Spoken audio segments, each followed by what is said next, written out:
Go ahead and call this meeting to order, but just so everybody understands, we're still eating, so give us a moment if we have just put food in our mouth before we answer. So I'm going to call this to order at 6:07. This is a special agenda.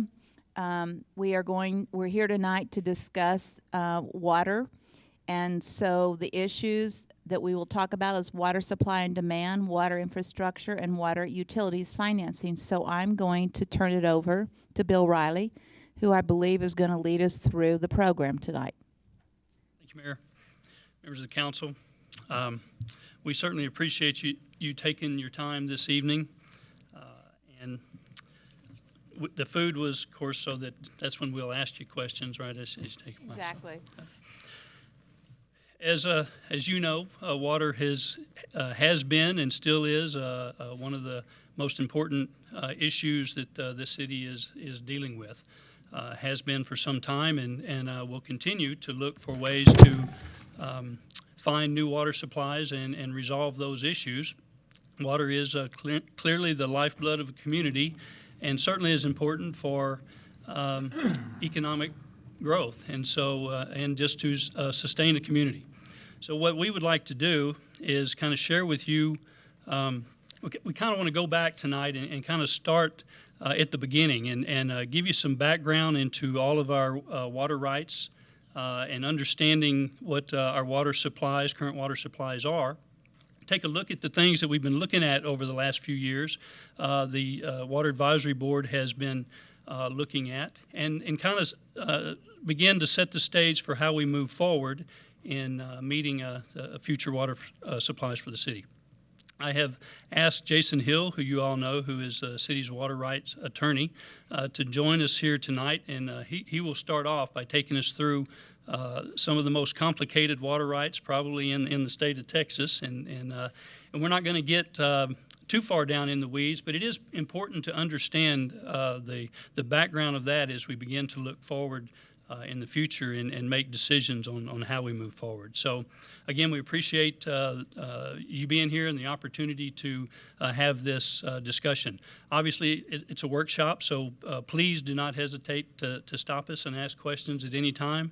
But as we move through the topics, as we kind of change from one subject to the other, we'll make sure at that point that we have time for any questions, make sure we don't move forward with any lingering questions that might be important as we move into the next subject. So with that, I'm going to turn it over to Jason and let him start having some discussion about our water rights. Mayor and members of the council, it's a pleasure sitting in front of you again. Let me first give you sort of a sneak peek of the agenda and the schedule that we're going to try to follow today. And we'd sure like to get you out here early, but we anticipate y'all may have some questions, and we want to give everybody plenty of time to get their questions answered. So we broke this, as you can see, we broke this agenda down into multiple parts here. I'm going to start talking about our surface water rights, give you a little bit of background on those. Then we'll start talking about the groundwater rights, and then we'll get into sort of total inventory, anticipated demands, and the plans for trying to accommodate all that growth the city's going to anticipate over the next several decades. So let's start out with surface water. The city's got rights or access to water in multiple buckets across the region. Twin Buttes and Nasworthy are the most obvious ones here in town, and Fisher. But the city also relies on water out of OHIV and out of EV Spence. So regionally, this is how our reservoirs line up. Each one of these lakes has their own watersheds. We want the rain upstream of these lakes, not downstream. That's how they get full. Closer into town, which matches the big map we have up here on your left. Just wanted to give you a little bit closer feel of some of your surface water infrastructure that you have here in town. Twin Buttes, Nasworthy, and Fisher are obviously the big sources of supply there. But as you can see, we've got multiple impoundments, especially on the South Concho, the waterway coming out of Lake Nasworthy. The city has rights to impound water behind Metcalf and behind Ben Ficklin, and then to Lone Wolf as well. The city's water intake structure is off of Lone Wolf, and then the city uses Bell Street to capture water from O.C. Fisher and throw it back up into Lone Wolf, where the city takes us into your water treatment plant.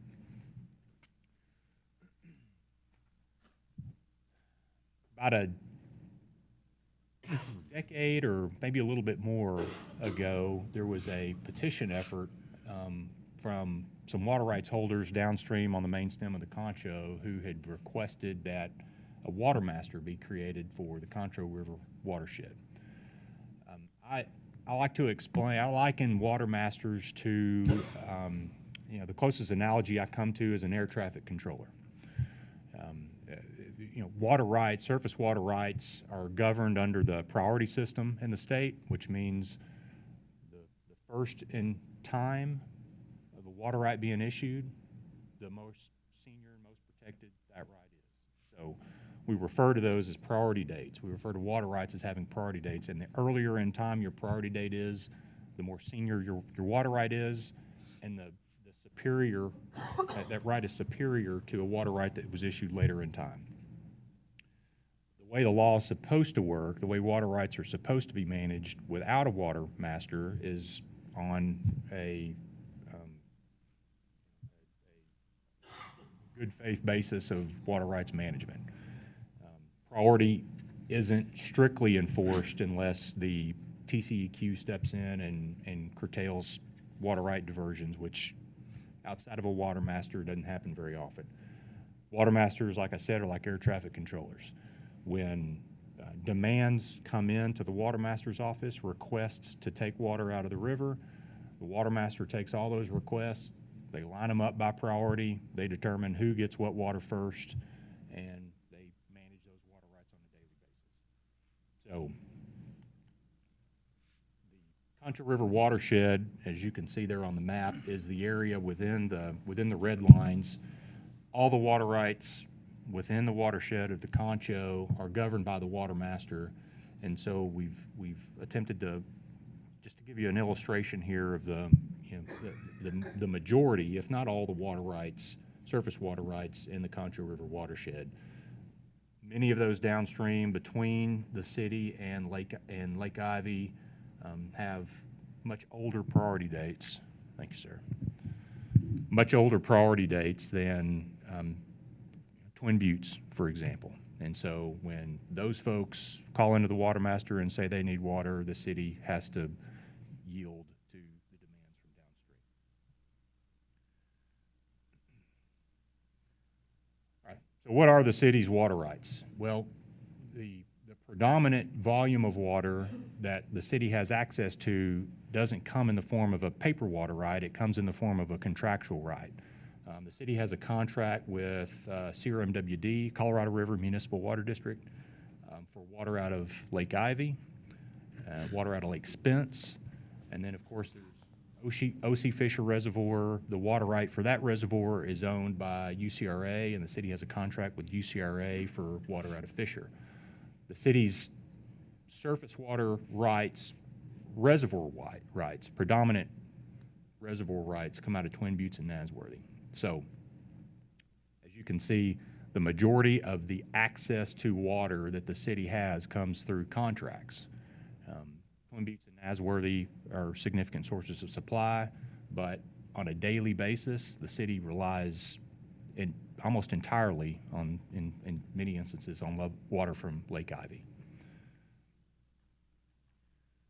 So the next series of slides I'm about to take you through are going to illustrate an issue that water rights owners, especially cities and other water suppliers, deal with from a water planning standpoint all the time. And that is, do you have an actual right, do you have actual access to all the water that you're entitled to under your water right? And let me walk you through what I mean by that. Let's take a look at Twin Buttes Reservoir. Twin Buttes and Nasworthy are permitted, and the state recognizes that the city operates those two reservoirs in a system. In fact, the two water rights themselves refer to the water rights authorization for the other. So the state permitted those two to work together. Combined between the Lake Nasworthy water right and the Twin Buttes water right, the city on paper has a right to divert 21,000 acre feet a year from both of those sources of supply. I'm not sure what the historical record shows for the capacity of Twin Buttes Reservoir, but it's at least been since the early 1990s that Twin Buttes was ever considered to be full, and I'm not sure that it ever got full in the 1990s. But certainly since about 92 or 93 is when hydrologists will tell us that the true drought of record for Twin Buttes began, and we've never recovered. So today, as you can see on the slide there, it sits about 17% full, and that's, you know, a relatively decent percentage over the last few years as compared to the last few years. Greg, let me ask a question. Is our inability to recover from that because of usage or because of lack of rainfall? Lack of rainfall, drought.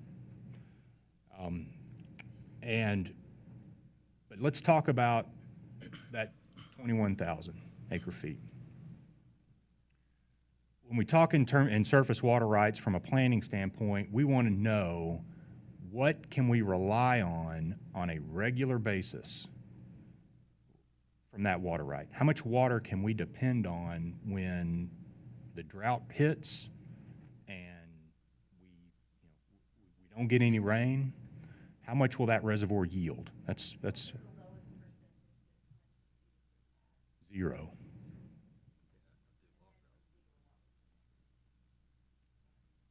One. Yeah, it's, you know, it. Because you're at 17% now, right? That's right. So 0 to 17, what's the average in there? Well, I don't know what the, that's really probably a question for Bill. Well, and I think that's a difficult question to answer, but looking at that that graph, you can see, I mean, the gray depicts the levels since the 60s, and you can see that it's varied, and for the last, since the late 90s, it's has not had a lot of water in it. There was one period in the mid-2000s there, that 2006, I think, to 2010, where it had a little bit more water, but it's been in decline for the last decade. So the 21,000 acre feet were allowed with it that low. What do we use? So here we are to the point I was sort of teeing up here. There's a difference between what we call a paper right and what the firm yield of your right is. On paper, we have a right to divert 21,000 acre feet a year. In 2012, the yield of the reservoir was zero. From a planning standpoint,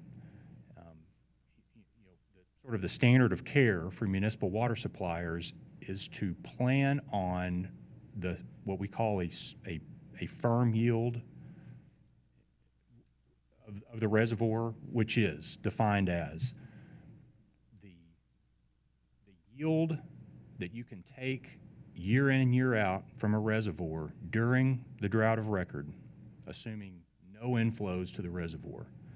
How much can you take out annually before you drain the last drop on the last day of the drought and the next day it rains and the reservoir fills? That's what we call the firm yield. How much can you reliably take out before you drain the reservoir and it refills the next day? Obviously, it's a theoretical calculation. Most water suppliers today, particularly west of the 98th parallel, don't operate on a firm yield basis anymore. They operate on a safe yield, or even some folks operate off a 2-year safe yield. And here's what I mean by that. Safe yield is even more conservative than a firm yield.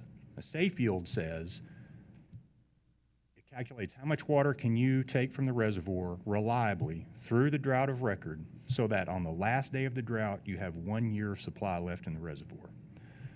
And so some folks, like your counterparts in Abilene, are managing their reservoirs on a 2-year safe yield. Same concept. At the end of the drought, you have 2 years of storage left and available to you. So the way we calculate a firm yield or a safe yield is the lowest yield of the reservoir during that drought of record.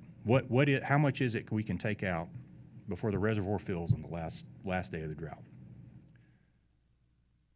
Twin Buttes went dry functionally. There's still water in it, but it was below what's considered the conservation storage, the actual usable storage of the reservoir in 2012. From a water planning standpoint, that means the firm yield of the reservoir is 0. The reservoir is never refilled. So from a reliability standpoint, how much water, from a planning standpoint, do we know we can rely on from Twin Buttes Reservoir, from that system of Twin Buttes Reservoir and Nasworthy on a yearly basis before it refills after the drought of record? The number is 0 acre feet. O.C. Fisher is in the same shape. And from March of 2012 to May of 2015, O.C. Fisher was at 0 capacity. On paper, our contract with UCRA says we're entitled to 80,000 acre feet a year. But we have no reliable yield from O.C. Fisher. And O.C. Fisher's never recovered also. Just as a point of reference, Bill, when we start talking about, so everybody's pretty clear about the acre feet per year, what is the acre feet per year that the city actually uses at this point? I mean, what is our need at this point? Our annual use right now is a little over 13,000 acre feet. 13,000 acre feet per year. So I just want to make sure that I'm clear of that, because on paper, these that you're talking about right now should be more than enough to cover us, except that the yield is just not there. There's nothing there. Okay. Right.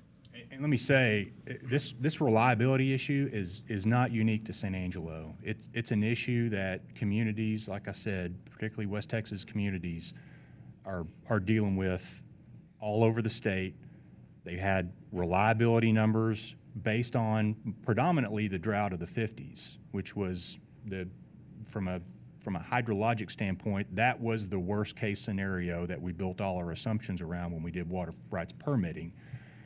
And in 2011, for most parts of the state, 2011 eclipsed the drought of record. And so for many parts of the state, there is a new drought of record that sort of blew the assumptions of the 50s drought away. And so now everybody's having to revise their sort of worst case scenarios. Are you allowed, or do you factor into any of those calculations evaporation, or is that something a totally separate and distinct issue? It is, from a water rights standpoint, evaporation doesn't come into account. Okay. From an operational standpoint, it absolutely comes into account. But on paper, what TCEQ issues you, it says no factor at all. If the water's there, you take it out. Okay. So evaporation comes into play when you're talking about the capacity of the reservoir, for sure. Lake Spence. We have a contractual supply with CRMWD for 3,000 acre feet of year.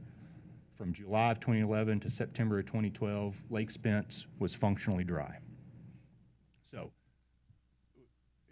it's important sort of to pause here and point out, during the most severe stage of the most recent drought, and really, I don't even think it's fair to talk about the drought in past tense, because from a hydrologic standpoint, San Angelo is still in a drought, and it has been for decades. And let me point out real quick, there is a difference when we talk about drought. It's important to put it into context. A lot of folks are familiar with the Palmer Drought Index, the map of the state with the yellow and the orange colors that reference the severity of the drought. That's a measurement based on, in large part, on soil conditions. When we're talking about drought from a water management standpoint, we're talking about drought as far as the reservoir capacities go. And so when your reservoir is below the top of your conservation storage, below full, your reservoir is in drought. Now, maybe you're in drought for 6 weeks if you're over in East Texas and it rains again and now your reservoir's spilling and you're out of drought. But for our purposes here, Twin Buttes Reservoir has been in drought for a long, long time. E.V. Spence, O.C. Fisher have been in droughts for a long, long time, and we're not out of it.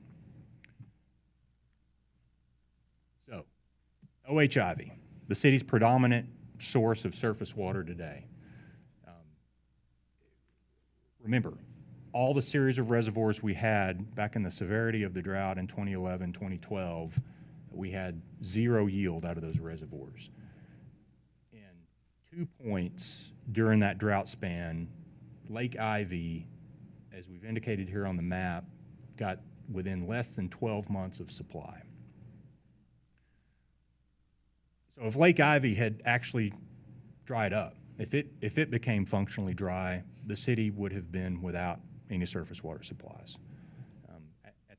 We'll talk about groundwater supplies here in a bit, but at this same time, sort of a parenthetical here, the city was pressing really hard to try to get the Hickory well field developed and plumbed in, but it wasn't. And so there was a period of time that, I'm preaching to the choir here, you folks lived it, but there was a period of time where the city was in some dire straits from a water supply standpoint. And if it didn't rain, the community was going to be in big trouble.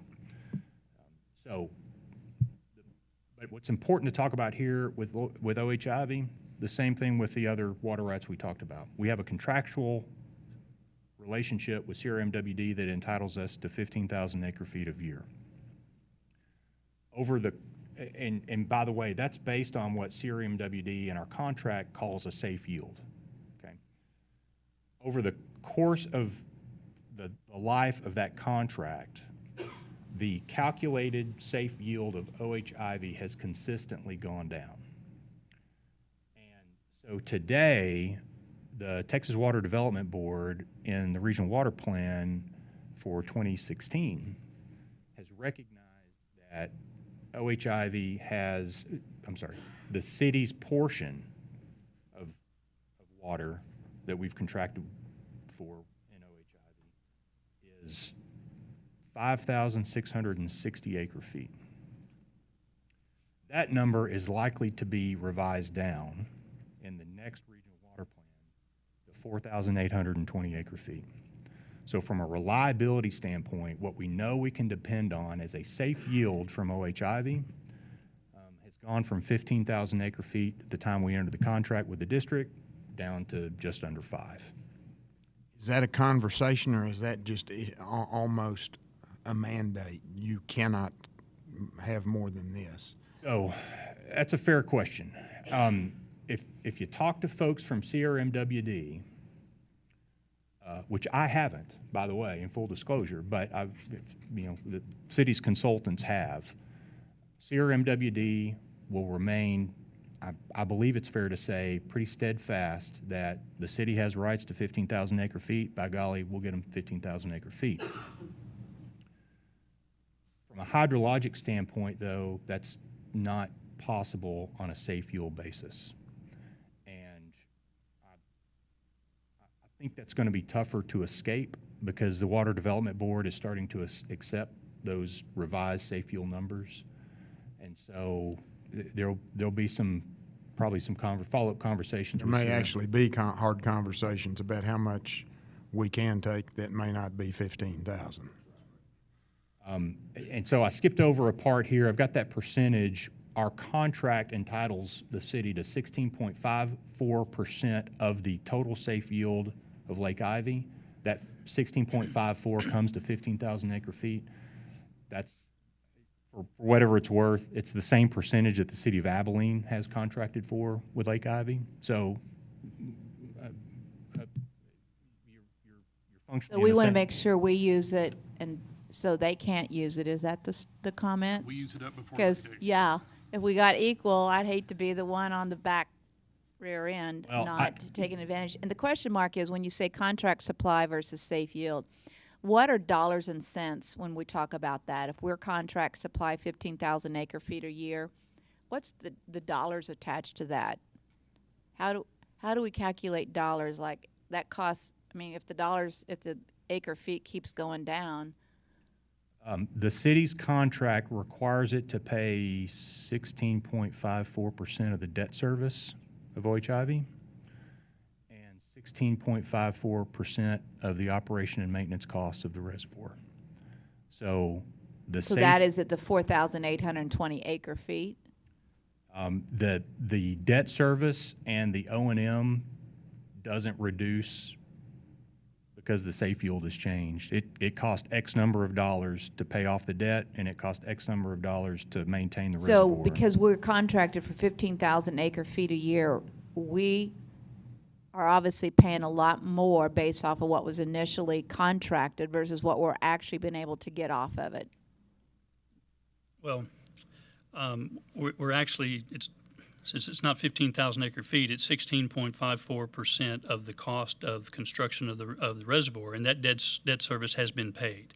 So there's still a couple of years of debt service remaining on the pipeline, and then the annual O&M. So if you look at the cost of water based off of that 16.54%, and we're only getting 4,880 acre feet a year, what's the cost of water? We are currently still getting 15,000 acre feet. That is our primary water supply. CRMWD has not changed what our Angel take can be, so we are continuing to rely completely on Ivy for the full 15 or 13,000 We're acre taking the feet. 15,000. We're taking whatever our max Whatever is, that- which is yeah. a little over 13, yes, ma'am. So Brenda, I think maybe to your point, cutting to the chase, it sounds to me like at some point we could still be paying the same but not getting near as much is what Exactly. it sounds to yes. That's my point. Yes. Yes, Tommy, thank you. That is a possibility. Let me reiterate this point because I want to make sure there's no confusion about it.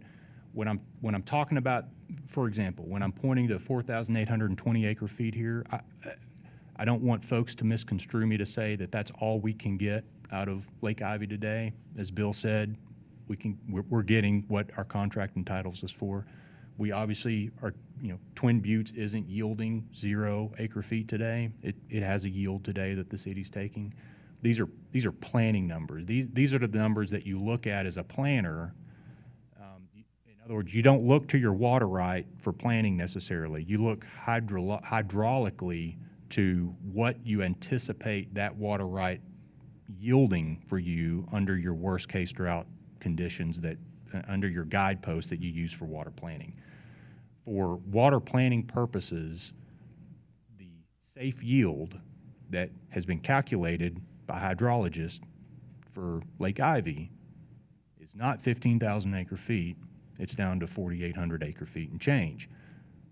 But we're not to a safe yield condition yet for Lake Ivy. We got pretty close, but we're not there. So We need to obviously be available to talk about the cost of that water, because it's one thing to say the 13,000, whatever that number is, versus a 4,820. Because when we start talking about the cost of water, we want to know what the cost of water to us under the contract, 16.54% debt, versus the safe yield and only getting 4,820 acre feet, because we all look at what water costs us. Let me ask this question, and maybe it's for clarification from my standpoint. From a planning stage, we certainly need to know what the cost of water is going to be so that the citizens know what that cost is. But regardless of what that cost is, as long as there's water in Ivy, we're going to pay it to get the water. Is that a fair statement? We're going to pay it regardless. We are committed contractually to pay that. So, Yeah, obviously that is, currently that is our cheapest water. Even if our yield or our take was to drop below 15,000, below what we need, we're still going to pay for that. So at this point, operationally, that's our first source. That's where we're going to go. I would assume because when the debt was created for this and the pipe was laid, the cost of laying pipe was cheaper than the cost of laying pipe today is. So you're looking at the cost from decades ago versus current costs of being able to do that. So that probably calculates out to a lower cost for the water than what it would be today if you had to lay that pipe. Oh, absolutely. Yeah, so- The other important point to note here is the debt service. As I mentioned, the debt service on the reservoir itself has been paid. So that almost $1 million a year we don't pay anymore. The pipeline, which is about the same, within a couple of years, I believe 2019, 2020, that debt service is paid as well. And what's So they that would be debt paid- service right now? It's about annually? 850,000 a year, I think. And then the O&M, which is about the same amount, is what we will be paying in the future on, and of course, any improvements that they have to make for the reservoir. We share in those costs proportionately to our percentage of yield. But it will remain, as long as there's water in Ivy, it will remain our cheapest supply. And again, the one that we would go to, because we're paying for those costs, or paying for that water right now anyway, and it'll be less expensive in the future.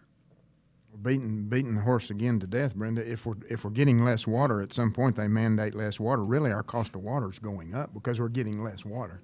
Yes. So we need to know and understand what that cost of water is at the lowest level of water that we can get out of it versus what it is at our highest level contractually. Absolutely, and that's obviously an important part of our whole portfolio and why right now Ivy is where, I mean, that's our go-to water. It will become cheaper even if the yield drops because we're paying off the debt. But one thing I think is important to note here in this discussion is while cost is very important, we really want to look at the planning here. How do we make this up? I mean, what happens when we begin to see these yields begin to drop? And while we don't have a slide on this, I think it's important to note that we've seen Ivy pick up a little bit of water, but in 2016 we had the third highest rainfall in history for this area, and if it does not rain anymore in the right spot this summer with the heat that we're seeing, we'll see most of that go away. So this reservoir is and the point here in looking at water supply planning is how do we deal with this issue of continuing drought and continuing drop in the levels in our lakes. Well, yes, certainly, obviously, availability supply is a number one issue. What we pay for it becomes secondary in some extent because it's expensive. You can't have a community if you don't have water. So we got to make sure we have plenty of water for our community. The question mark is which sources cost us what amount of money and how reliable and how much can we get out of that source reliably. And that's what we're talking about is what do we do to have a reliable source? So when we talk about reliability, it's important, again, to compare how much water do we have a right to on paper versus how much water can we depend on a safe yield basis, or what we would consider to be, or would stated another way, how much water do we consider to be reliable? We know what the San Angelo system, Twin Buttes, Nasworthy, and O.C. Fisher, we know the reliability of those reservoirs are zero because they went dry. Lake Spence, we know the reliability of Lake Spence is zero because it went dry. So Lake Ivy is our last bastion here, and when we look to what hydrologically we consider to be the reliable yield of Lake Ivy under a safe yield calculation, we have just under 5,000 acre-feet of reliable surface water rights. Now, again, that doesn't mean we only have 5,000 acre-feet of supply today. That means from a planning standpoint, you don't look to your paper rights to plan, you look to what hydrologically the data tells you can depend on under certain assumptions. Again, surface right is what we're talking about now. It's not total water. This is surface water rights. That's right. That's exactly right. And that's actually a perfect transition now to the next subject. Let me interrupt you one question before we go to groundwater on surface. What other factors other than evaporation are we researching, such as vegetation or leakage or anything like that could be sucking up the water excessively?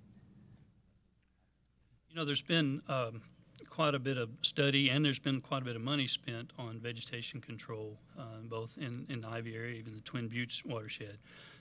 It's a very difficult thing to do because most of the land is private land that would be in the the watershed. And so it's also very expensive. And we've actually had some conversations with the Soil and Water Conservation Service and looking at grants and programs that they've been doing. And there's just really not there's some money that's being given to private landowners for brush control, but it's very difficult to do on a very large scale basis.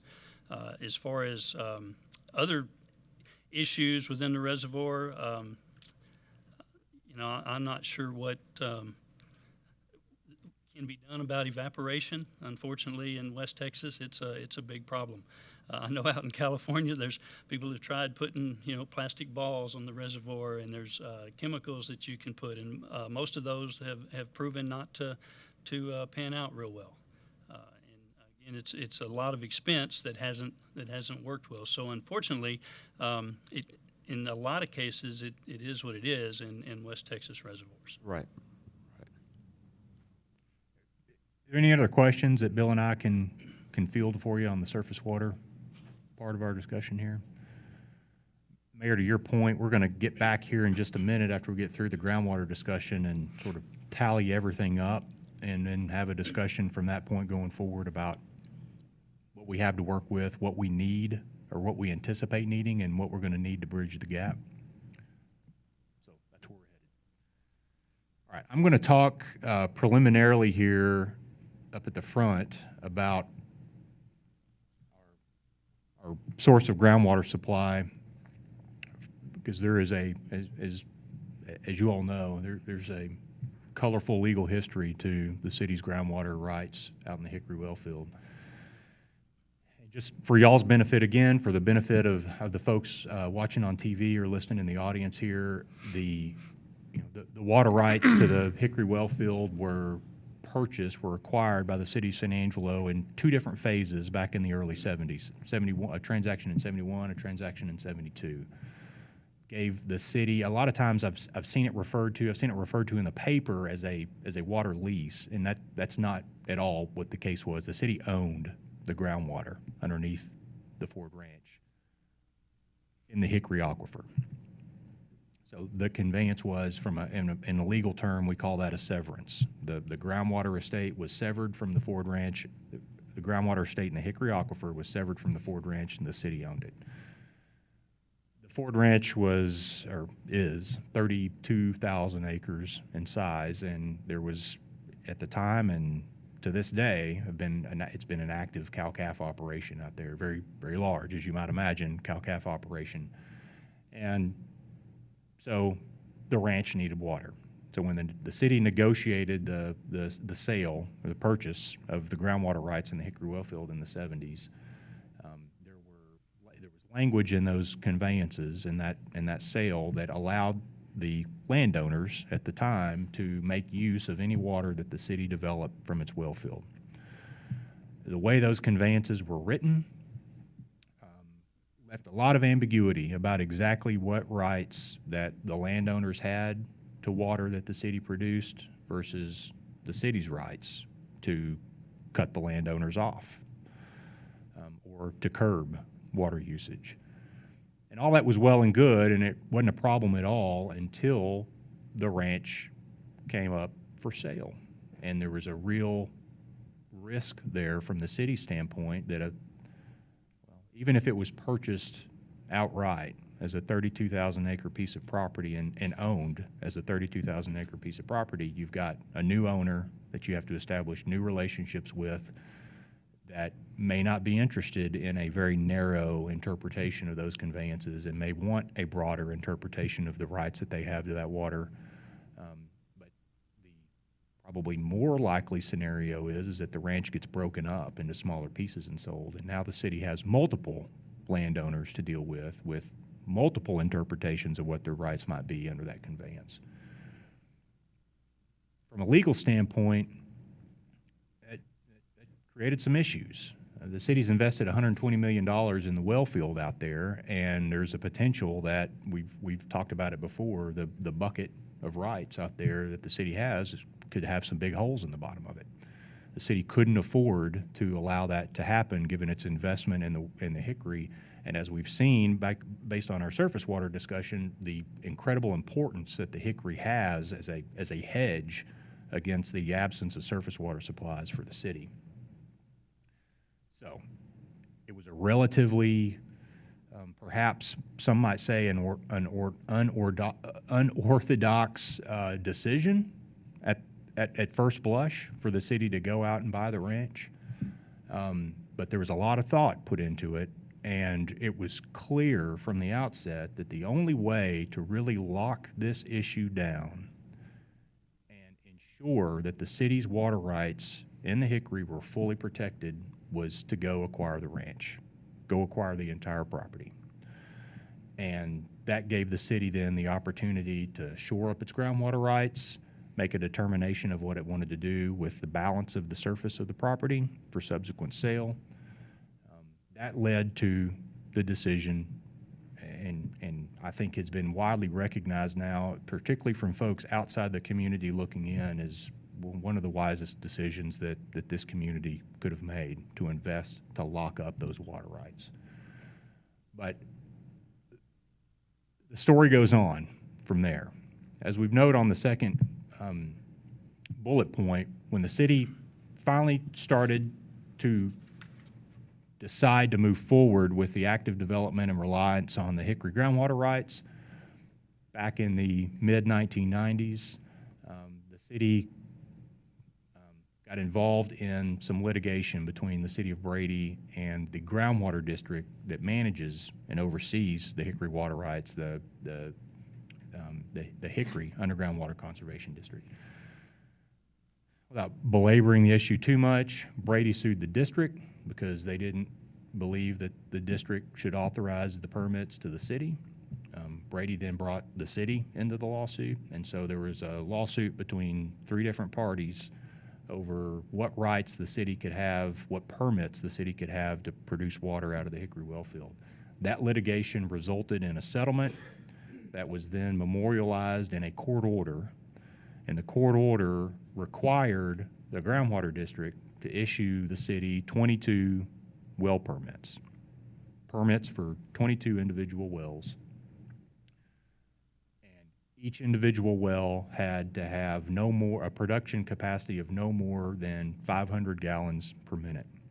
So from a regulatory standpoint, the city is not authorized to produce more than 500 gallons a minute from any of the wells that it drills and completes under those permits. Today, there are 15 groundwater wells completed and plumbed into the city's system, each of which are capable of producing 500 gallons per minute on their own. Right. Does any other city have the opportunity to do more than 500 gallons per minute if they drill wells and pipe? I think the answer to that question is yes. I'm making an assumption, but the only reason the city is limited to 500 gallons a minute under its permits is because that was part of the negotiated settlement of the litigation. I don't know how the the Hickory Underground Water Conservation District would process an application from another city for a groundwater well permit. I suspect if the hydrogeology supported the application, then they probably would get a permit. There's no applications right now. I don't know. I don't know. We wouldn't be notified if there was? Probably not, because of our isolation. The communities to look at really are Brady, Eden, Melvin. Those 3 communities all rely, well, I know Brady does, I'm pretty sure Eden does, and I'm pretty sure Melvin all rely on the Hickory for their water supply. And so there's really, from a municipal standpoint, and unless somebody comes in and tries to export water outside of the district, there's really nobody else out there to produce from the Hickory. And there's no requirement that they notify other permit holders that they have a pending application. So that's the permitted authorizations we have from the district. We've got 15 completed wells. We have permits to install up to 22. But with I'm going to let Bill take over from here to talk about this allocation, but along with the permits and along with the production cap on the production capacity of each of the wells came a production authorization schedule. So the city is limited regulatorily on how much water it can produce from the Hickory each year, not just mechanically from the wells, but total from the system under this schedule. And so I'm going to So let regardless of whether we have 15 wells or 22 wells, the total amount of allocation remains the same. That's exactly Correct. right. And let me, it's important to emphasize this point too before I let it go. One of the perhaps most important components of that court order is a prohibition on the city ever going back to the groundwater district ever again for an application for any more groundwater. So as far as the Hickory Groundwater District is concerned, we have what we have, and the court order says that we can't go back and ask for more. So even though we're permitted for 22, it's just additional expense if we went and put 7 more wells out there if the allocation is the same, That's right. regardless of how many wells you have.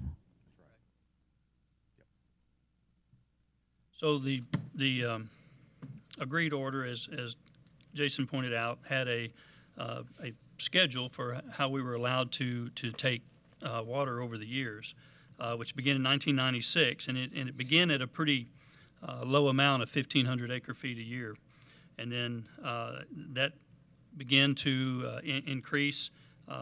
In 2006, it went to 2,750, which is where we currently are. That's through 2021. However, our maximum production increased to 15,000 acre-feet during that time, and that continues up into 2026, and then it begins to drop back down from 26 to 36, but our annual allocation goes up, our max allocation goes back down to ultimately a 12,000 acre-foot a year allocation. It's also important to point out that one thing that they did recognize in the agreed order is that just beginning at the time in 1996, any water amount of our annual allocation that we did not use, we were able to bank. The important thing about that is that in the event, and what they recognized is that in the event that we did need water in excess of what was allocated, we had the opportunity to do that on a limited amount based on how much we had saved, if you will, or had not pumped previously. Bill, could you tell us how much banked water we have today? Yes, sir. It's around 42,000 acre-feet. That's what's currently banked.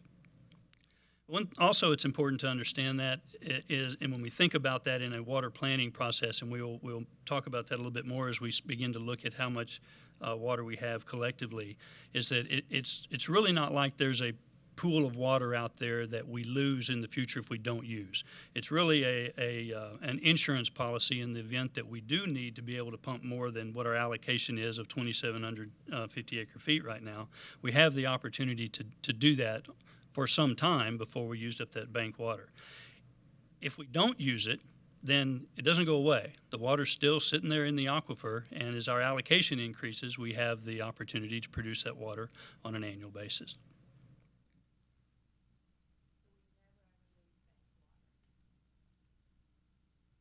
We don't lose it. The water's still there. And as our allocation increases, it begins to the use of banked water in our allocation, that line comes together pretty soon, and so you just are able to pump through the increased allocation the amount that we need.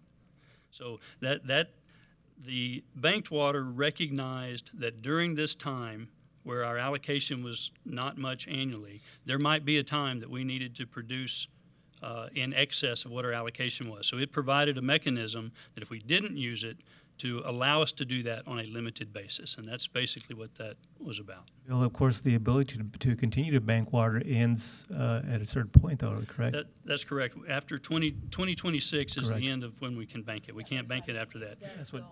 And the reason, well, the ability to bank goes away, but as your allocation increases, you don't need the banked water anymore. because our allocation begins to match what our annual capability is. So there's not any need for the banked water or the ability to pump additional water.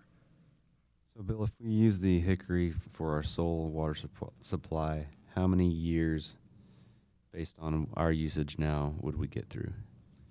Well, the only answer I have to that, Lane, is that the hydrological model that was done for the Hickory Aquifer for the state for developing the MAG, or the Managed Available Groundwater, on an annual basis, was completed by the Water Development Board recently.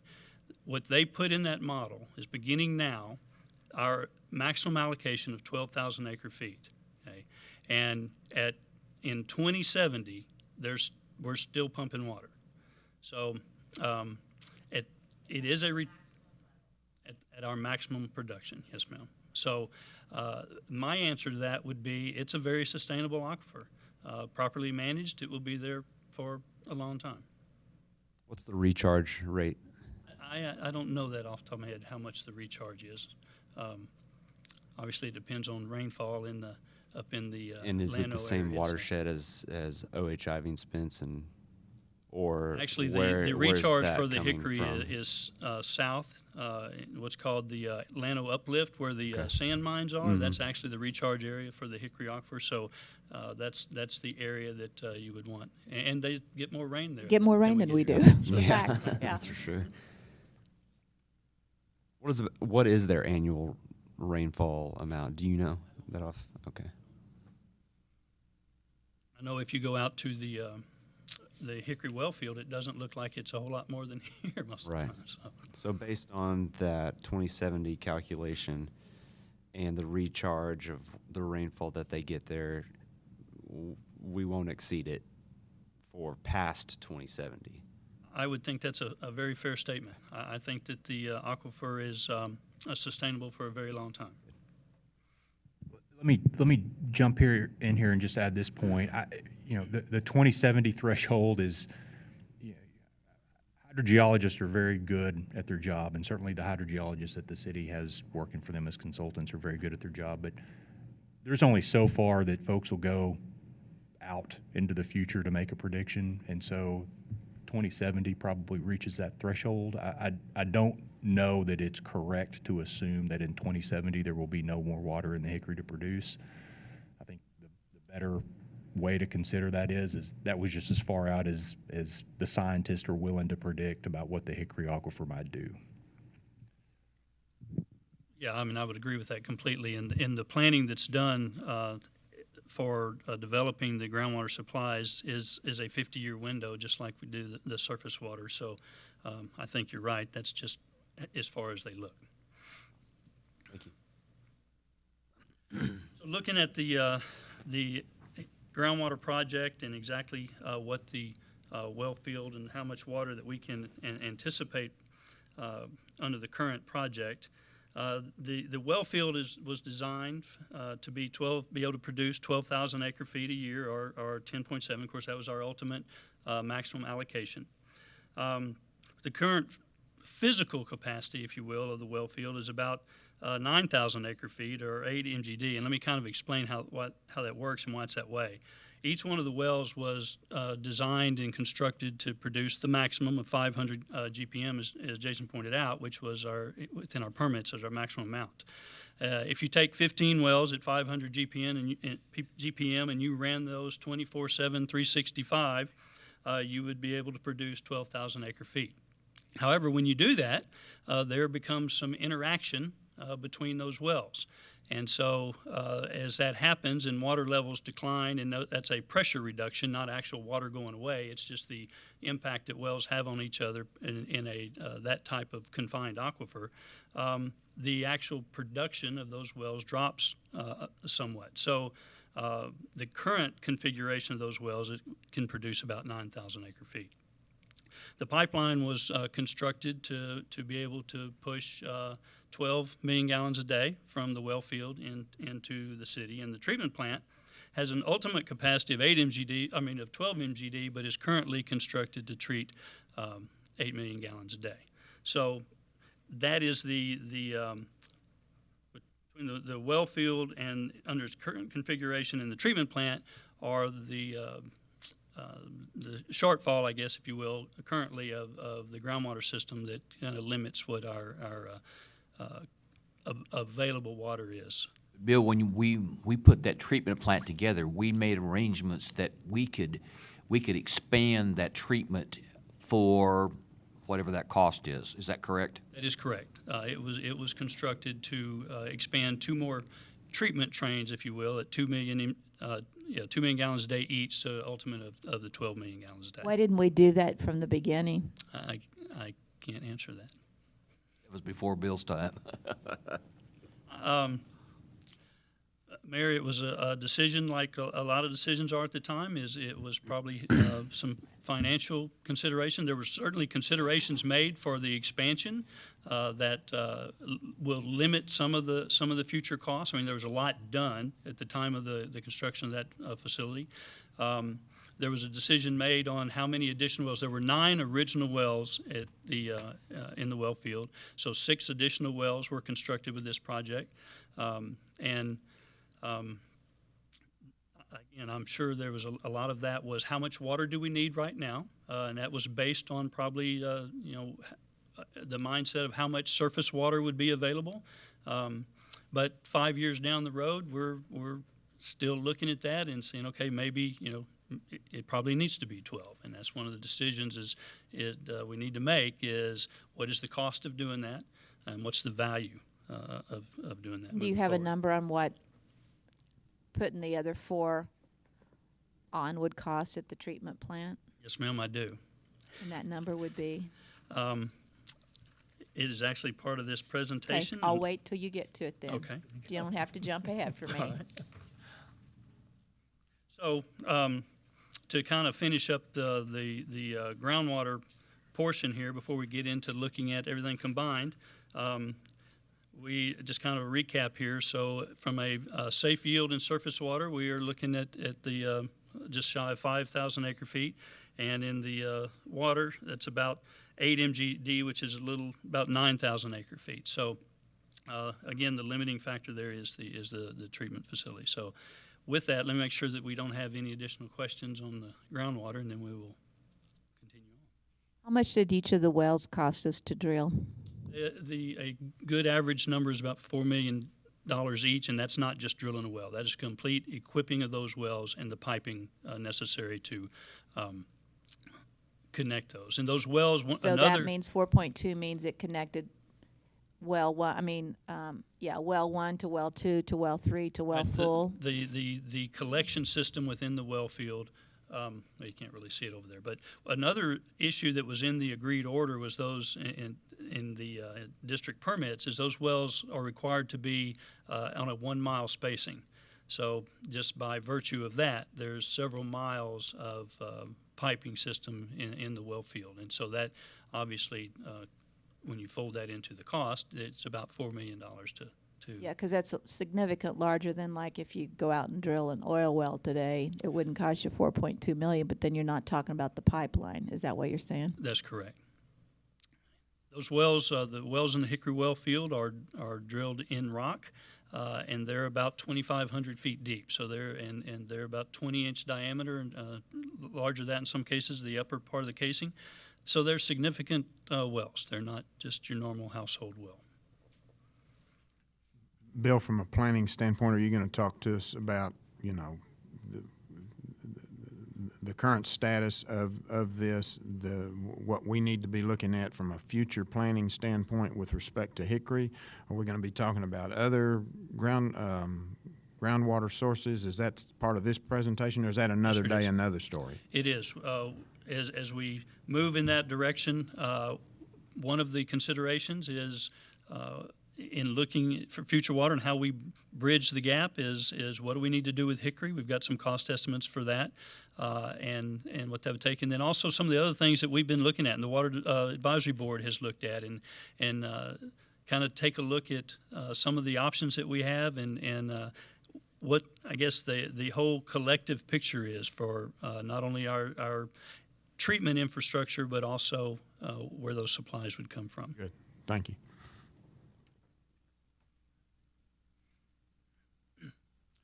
So moving into the next piece of this, we want to begin to look at what our water inventory and what our demand is, so that we can begin to put those two pieces together as we look at what our water needs are.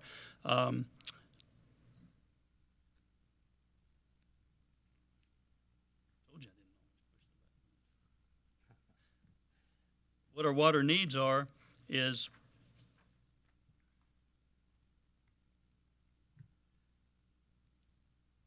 what our demands are, and what we would need to be looking at. So again, just kind of a recap, I think I already did that, is what when we put our total surface water and our groundwater together, we've got about 13,800 acre feet available. When we begin to look at our demands, we see that that's good for now, but as we move out into the future, we begin to exceed that pretty quickly. Now, I just want to take a minute to kind of talk about what these numbers actually mean. The the state water plan is a process that is overseen by the Texas Water Development Board. The state was divided up into 16 regions, and each one of those regions has a regional planning group made up of about 23 or so people from different areas that represent the public, the cities, different water systems, agriculture, and they come together and work out a 5-year plan that looks at what the water supply needs are within that area and how they're going to meet those needs.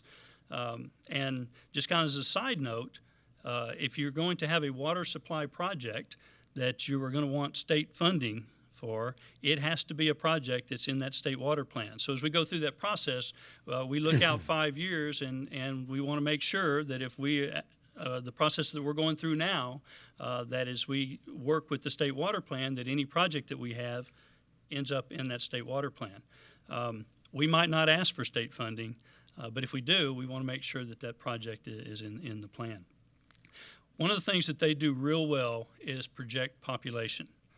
They've been working at it for a while through this process, and they do a pretty accurate job across the state of projecting what we think the growth will be.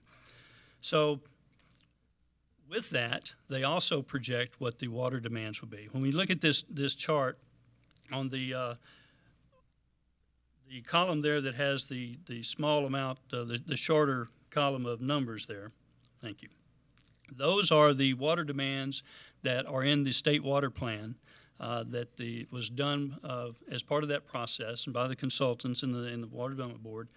And those numbers are based on the per capita use and combined with the population. So that is the number that they came up with. The per capita use that they actually used within the state water plan is considerably more than what ours actually is. I'm going to jump forward here just a minute and look at this slide, because I think this is a very significant thing to see and understand. You can see on this that the state average for the total use is about 167 gallons per capita per day. And residential is about 85. But if you see what San Angelo's is, our total is 116 gallons per day per capita per day. And our residential is 65. That's one of the lowest per capita uses in the state of Texas. To give you kind of a comparison of that, Austin is somewhere in the 190 range. San Antonio, which as you know is touted for being a very conservation-minded larger city and has done a lot of things to implement reuse of water and conservation initiatives, is just under 150 gallons per capita. So it's important to understand the significance of this. I think that when we talk about conservation, this city has clearly embraced it, but it also means that we're not going to get a whole lot more from conservation. The challenge will be to keep it at this level, but we're not going to make up a whole lot of water through conservation, because it's just going to be almost impossible to get a whole lot lower than this. So backing up, as we begin to look at what our demands would be, what we did is we took the population projections that had been developed through this regional planning process, and we applied what our per capita use is and came up with in the right-hand column what we think is probably a little bit more realistic demand projections for our water supply. If you look at 2016, the 13,000, a little over 13,000, that is actual, our actual use, so we know that that number is pretty accurate. And then we projected that out through the years looking at the population.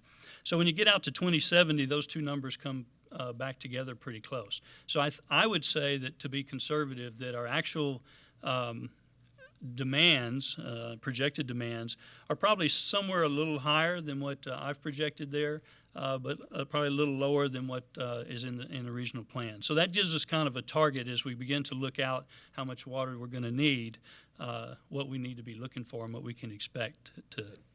If we're gonna look 50 years out, and that was actually one of my campaign promises, so that my granddaughter's grandchildren would have water, then we gotta find 10,000 more acre feet per year, approximately. And that's the very point of that exercise right there, was to begin to understand what it is that we're up against here. What are we talking about? If our current surface water supplies, if we cannot rely on them to the extent that we have been able to, and unfortunately it looks like we can't, and the Hickory has a limited amount, then we need to be in the process of figuring out what we do. I mean, what are the options that we have, and how do we move forward? So that takes us into the next piece of this, which is what our water planning efforts have been.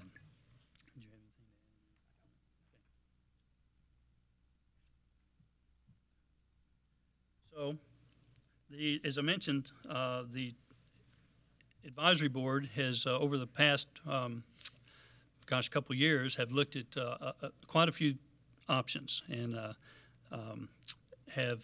we went through a process of a SWOT process where we looked at a lot of the things that were the projects that were in the state water plan, things that had been identified as possible water supply options, and begin to go through the process of elimination, if you will. What was a feasible project and what was not? And so we want to talk about those a little bit. And so the first thing on the list is the Hickory Groundwater Project expansion. And I don't know if we break that down a little bit more. Yeah, I think we do. But just on the surface, that's a feasible project. We know that we can do that project. In this case, it's just money, and that's to completely expand that project to be able to produce on a sustainable basis, 12,000 acre feet a year, is about an additional $31 million. But I thought you said earlier that having 22 wells wouldn't give us any more water than the 15. So why would we spend $31 million more if it doesn't give us any more gallons of water? I'm going to move forward to this slide and talk about that a little bit.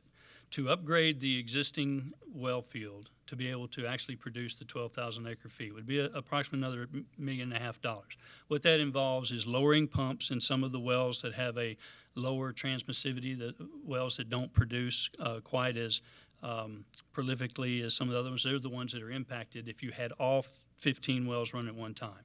So to overcome that, you would lower the pumps, increase some of the pump sizes so that they would actually be able to pump under those conditions the 5,000 GPM.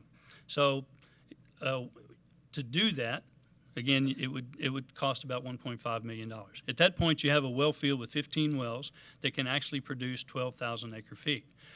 It's not feasible to think that you could, if you needed 12,000 acre feet, that you could run those 15 wells for 24/7, 365. It's just not going to happen.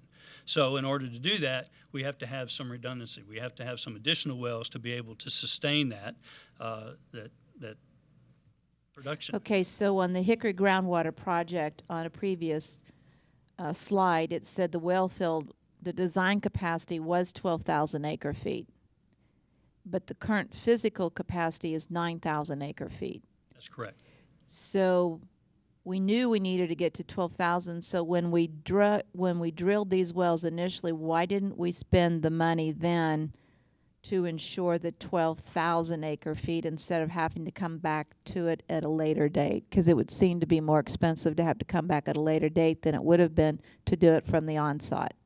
Mayor, I can't argue with that at all. Only answer I can give you on that is there was a decision made at that time, whether it was financial, whether it was the amount of water that was needed to produce the well field under those conditions. That's the way it is, so what we're looking at is what does it take to get it to the 12,000 acre feet. So anticipated at least 2, maybe 3 additional wells would be needed if you were actually needing to sustain the 12,000 acre feet over a longer period of time. And so that's at the estimated $4 million a well, an additional $12 million. So to get the well field to be able to produce the 12,000 acre feet and sustain that would be another $13 to $14 million. The treatment plant upgrade is for the additional 2 trains, which would be an additional 4 million gallons a day treatment capacity, is estimated about an additional 17 million, making the total project to bring the groundwater system up to sustained 12,000 acre feet a year would be about $31 million. In terms of priority, which would you do first, the treatment facility or the wells? That's a very good question. Since the well field will currently not produce any more than what the treatment plant is now, then I think they go together. Well, but you can only treat 8,000 and you can get 9,000, so you're still 1,000 short with your current treatment facility. But that's running those wells, all 15 wells, and that's not feasible. That would it would not sustain itself. You would have, I mean, they're mechanical, machines. They break down.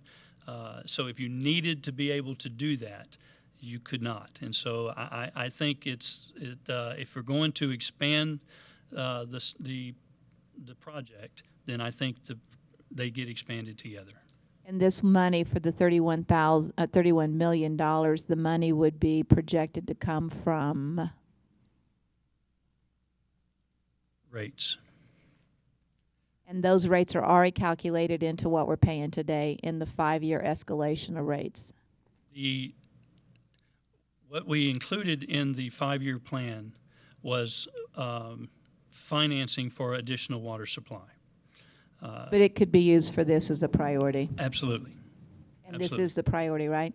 Yes, ma'am, it is.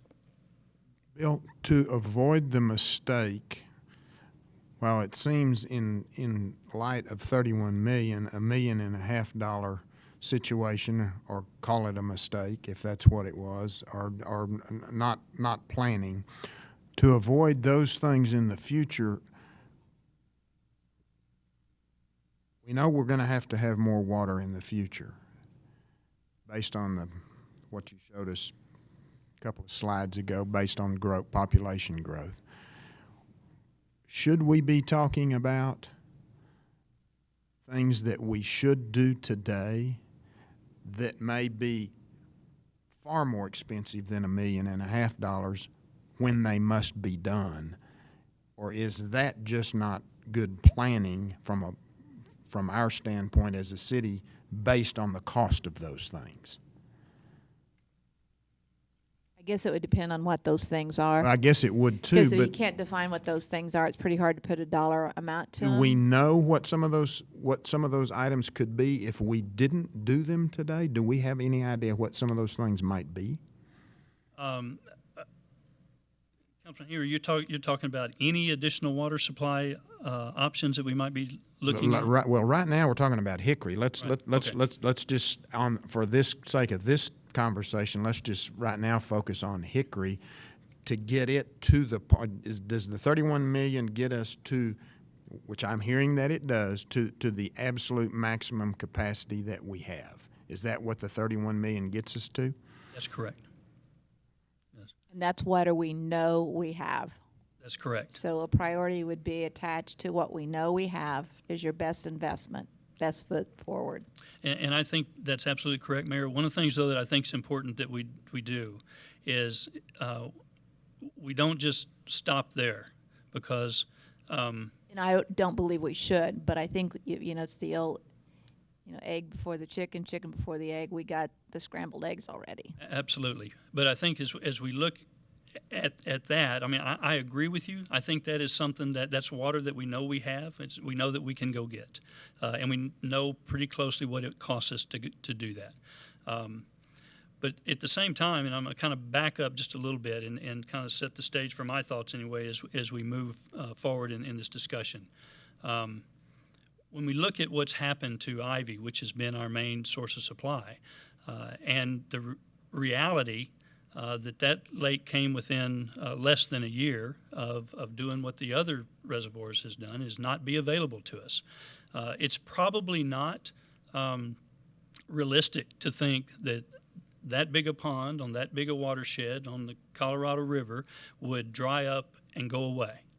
But because of the fact that it almost happened, I think that it's very reasonable to think that it could happen, and there could be a short time or a time that reservoir, or that water from that reservoir, is not available to us.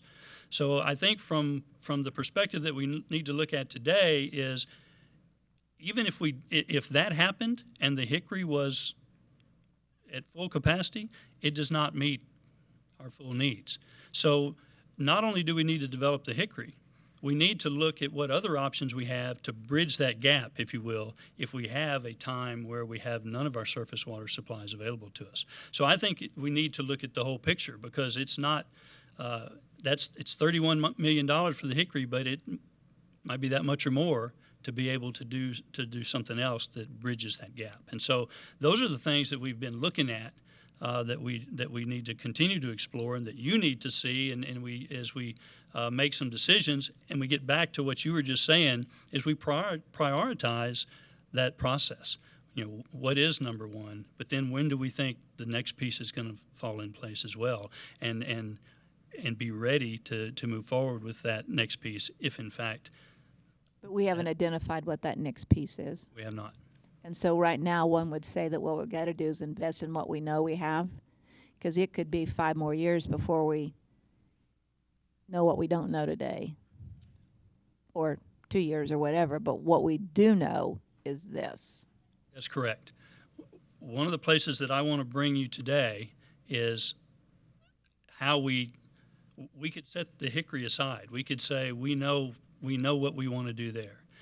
We know what that entails, and you can make the decision to pull the trigger on that or not. But there's a lot of other pieces that we can't do that. There's a lot of options. There's a lot of things we need to look at. So what we need to do is go take a look at that. We need to pull all of those pieces together and understand what they are, the feasibility of those, and how they would fit into our long-range needs or short-range needs to bridge that gap, and what they would cost and when. And how does that impact our current infrastructure, that we have some severe needs in those areas as well, and how does all of that work together? So if we continue to look down this list, there are several other things that fall into that category that we were just talking about. First is of course, our wastewater treatment facility. The cost of the rehabilitation or the upgrades that we need there, improvements that we need there, is undetermined, and the feasibility of that is undetermined. And one of the reasons that the feasibility is undetermined is because we don't necessarily know yet, without beginning to do this planning, of what are we going to need that facility for. And if we move farther down the list a little bit, one of the things that we have looked at in the past and we continue to need to look at is there a possibility of using our wastewater effluent as a source water? And how does that fit into our needs, and what's the possibility of that as far as bridging that gap? There's several options there. Thank you very much.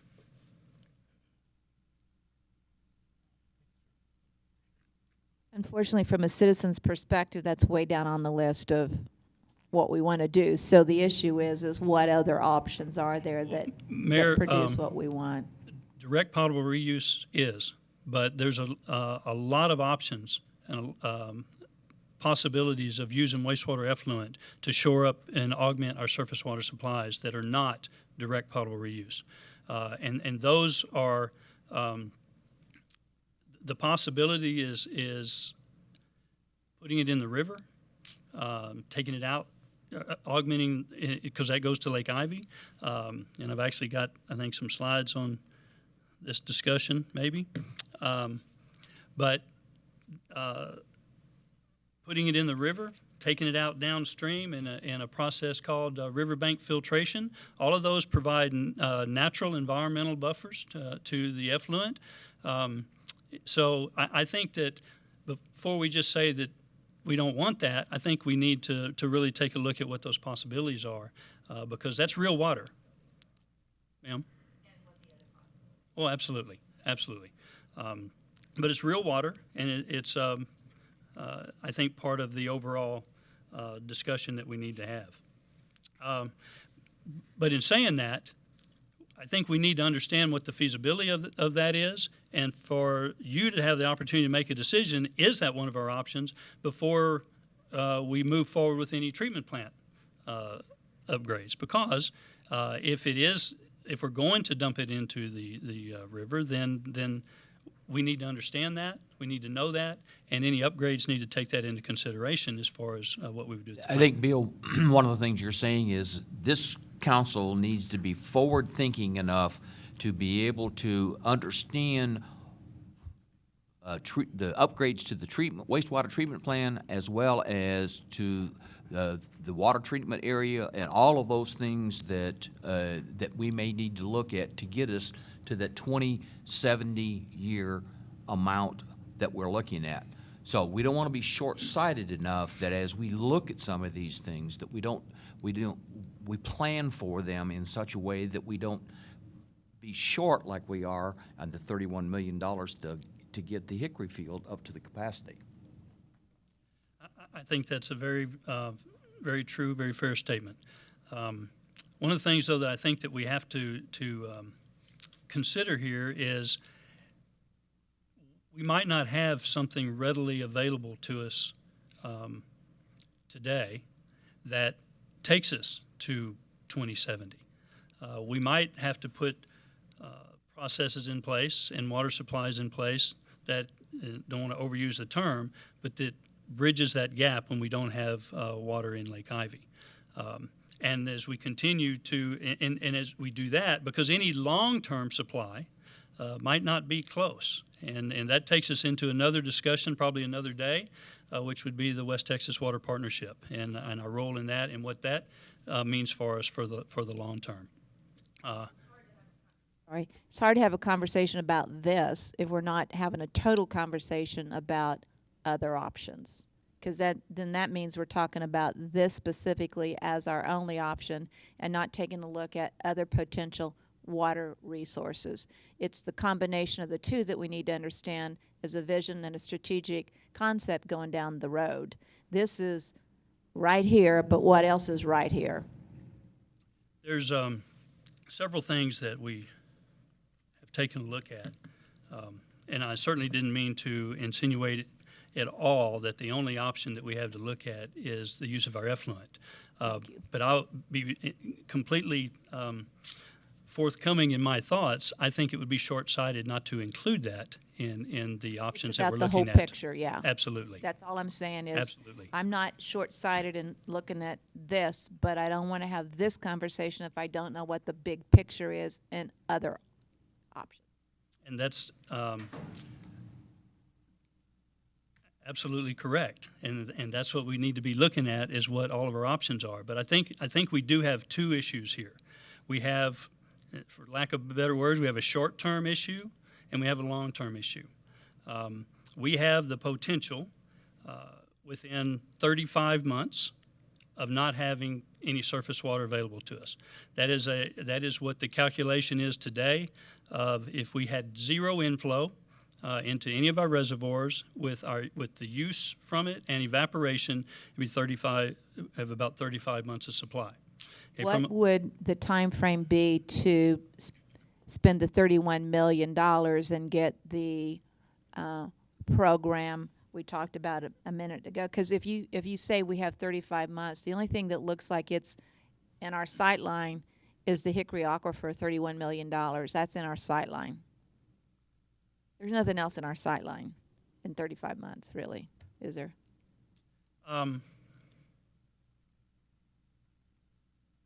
Probably not. However, there are some things that I think need to be considered. But I in no way want to say to you at this point that I think we shouldn't go do the Hickory. I think that is a priority. I think, and I guess in my mind, Mayor, I'm kind of setting that aside is we need to go do that. Yeah, that's all I'm saying is right. that seems like it's like get on it kind Right. of thing. But at the same time, that even if we had that available in 35 enough. months, it's not enough. I agree. So we set that aside and we say, what else can we do that's feasible, that's reasonable, that meets our short-term needs in the event we have to bridge that gap. And then the next piece of that we certainly don't want to leave out of this is what do we do for the long term? Unfortunately, there's not any cheap water left in this state or country. So in order for us to look out the 30 years, we're going to need to do that with others. I mean, we're going to need, that's a bigger project. And so from my perspective, we continue to work with the West Texas Water Partnership and look for and identify and develop and secure long-term supply. Selfish about our water. So the question mark for me on this partnership is if I was Midland and Abilene and found something, you know, out there closer to them, how much do I want to give San Angelo? Well, that's always difficult when you have a marriage like that. Not everything benefits everybody equally. But I think from my perspective in the time that I've been working with the partnership, that's been recognized, and there's been an awful lot done to understand that and overcome that. One thing about working with an entity like that is when you make the commitment to go do something, you make the commitment, and you go as an entity at that point, and you develop So that right supply. now, how have we benefited from this partnership? Well, I could let Jason take that and talk a little bit more in detail, but I think I will answer it like this. Water planning on that level is never short term. It's years, decades in the making. I think the Hickory project is a classic example of that. Some very folks with a lot of foresight went out and secured the water rights almost 50 years ago. And they might have taken some heat for that at the time. But today, the same thing is taking place. It takes a long time to put a project together. It takes a long time to find water. The partnership has spent a lot of time searching for water resources that are not only affordable but viable, and it takes time to do that. And it has, in my opinion, has done a lot of work and a lot of good legwork that will benefit this community and the other two communities way into the future. And sometimes I understand it's hard to stay the course when you're not seeing anything, but it's important to do. So as back to the discussion of pulling all of this together and having a plan is one of the things that we talked at the advisory board about was we can talk about whether we're going to use our effluent as some sort of augmented surface supplies.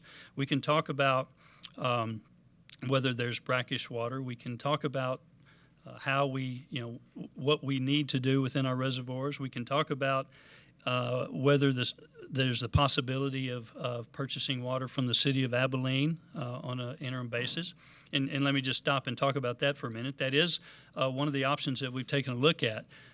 What we need to understand about that, though, is that only happens if there's no water in Ivy. And that's not a cheap endeavor either to be able to turn water from the city of Abilene and bring it back to San Angelo, that's probably a $50 million project. How about the city of Eden?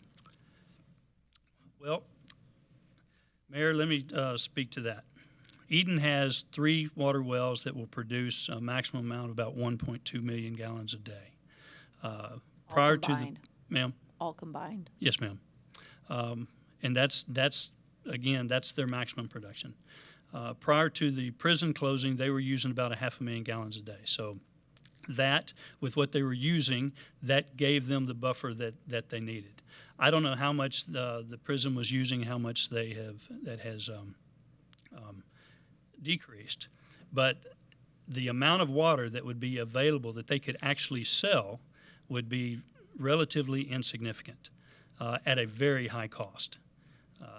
The shortest pipeline route from where those wells are to get into our pipeline is over 4 miles, and then it would be pump stations required, there would be storage tanks required, again, for a very minimal amount of water.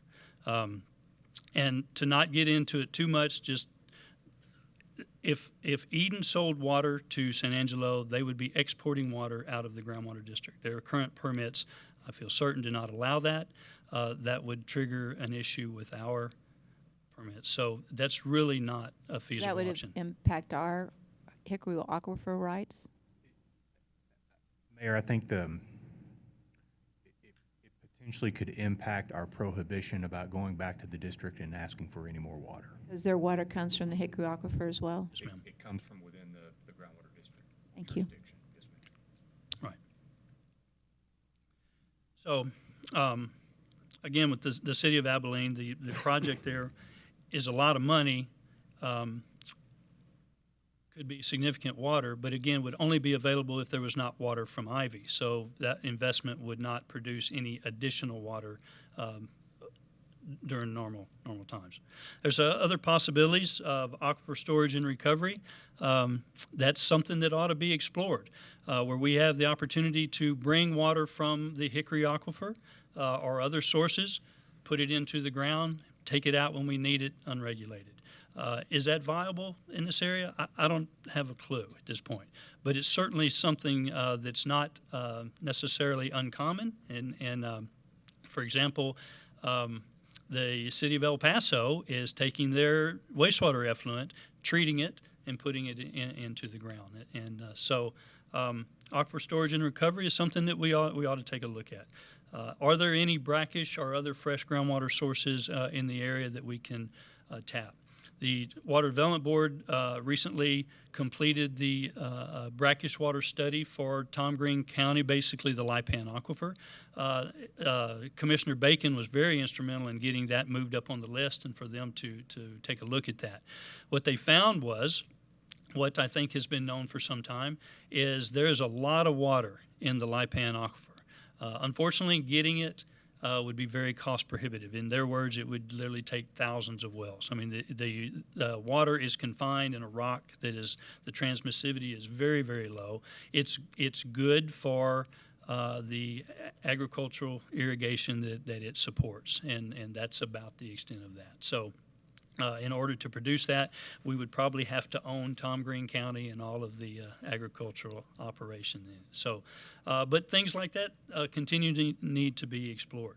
Bill, So, just real quick, if we found a brackish supply, we would still need to upgrade the treatment plant to be able to utilize that water. Is that a fair statement? That's absolutely a fair statement, Councilman Thomas.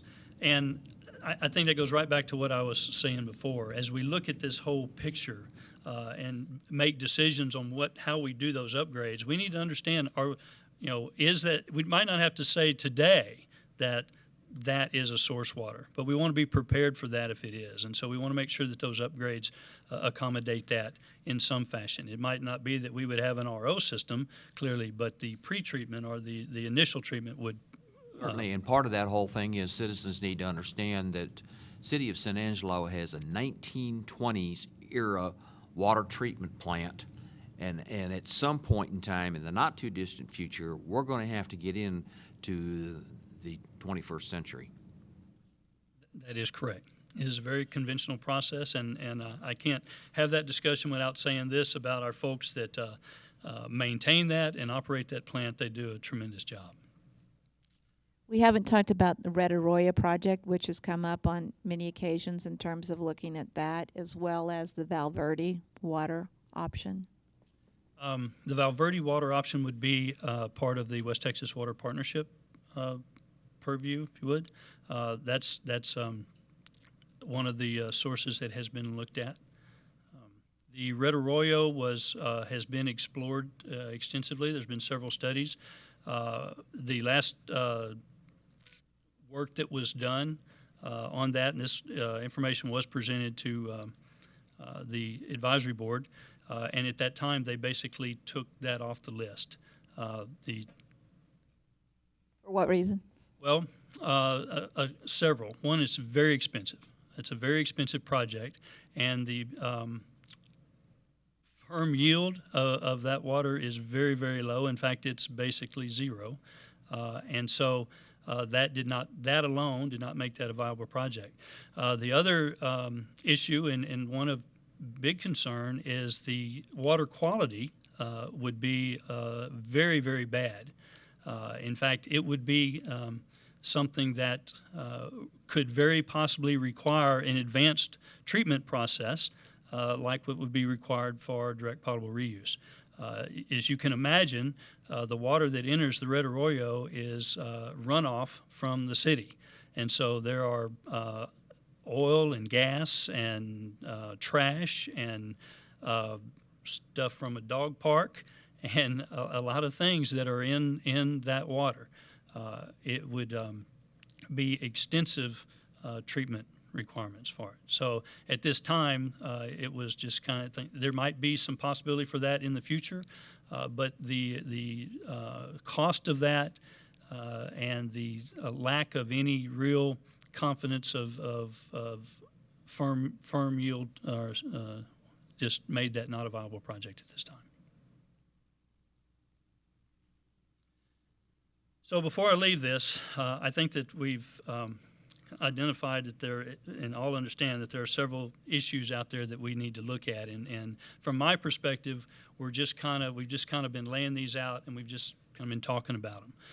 One of the things that we talked about at the advisory board was to develop a scope for a project and enter into a contract with someone to begin to pull all this together and to do some preliminary engineering and evaluation of these options and see which ones were viable, which ones are not viable, and help us to develop a path forward, complete with some timelines we talked about and cost estimates, so that we can you have the information that you can make some good decisions on how we move forward, both with the Hickory and this is focusing on, again, bridging the gap, not long-term supply. So you don't think that City of San Angelo should be in the business of selling water? Selling water? Ms. Gunter, I've been in the water utility business for a long time, and that's exactly what I think we ought to be doing. And I think we need to be able to develop a water supply so that we can do that. Thank you.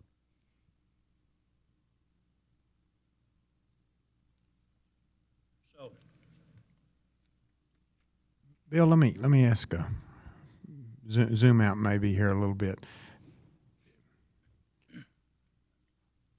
I'm not sure this is all gloom and doom. I don't really hear it that way, but I do hear, you know, I would say some concerns that you have expressed. What can we do, or maybe we're not where somehow I have in my mind where I think we are. Do we find ourselves where we are today because we didn't do some hard things or ask some hard questions or make some hard decisions 5 years ago, 10 years ago, 20 years ago, that we really ought to be, and maybe you're leading us down that path to get to that point, but should we be asking more difficult questions about, again, maybe we're in that discussion right now, but I'm wondering if that's where we find ourselves, what what can we do if we're going to be doing the right thing for a long-term, sustainable water supply and having all the necessary ability to deal with that, treat it, use it, so forth. Are we not asking some hard questions that we ought to be asking? Mr. Hebert, I think that's where I think we need to be, and the problem is a lot of those answers we don't have. I mean, there's a lot of hard questions to ask. What do we need to be doing? Okay. And so, from my perspective, the next step is trying to figure out what the answers to those questions are. And again, I feel like we've talked about a lot of issues and a lot of possibilities, but we've not done anything to pull all of those together to really understand how they interact and what the next step we really need to take. And I think we need to do that. I think we've got two issues. I think we have a short term, and I think we have a long term, and we need to understand how those work together as well. As far as asking the hard questions historically, I don't think it would be fair for me to answer that one way or the other. I can tell you this, in the early 90s, when Lake Ivy was constructed, it filled up almost immediately, and there were a lot of really smart people at that time. That was a tremendous decision. Unfortunately, it's been in decline almost ever since. It's just difficult. And when I look at Lake Spence, it's a big lake, beautiful lake that's never been full. So you have to recognize that where we are, that's just the nature of the beast. So how do we work around that? Development of the Hickory was one good, smart way to help with that, to go a long ways in solving that problem. Unfortunately, it doesn't get all the way there. Is groundwater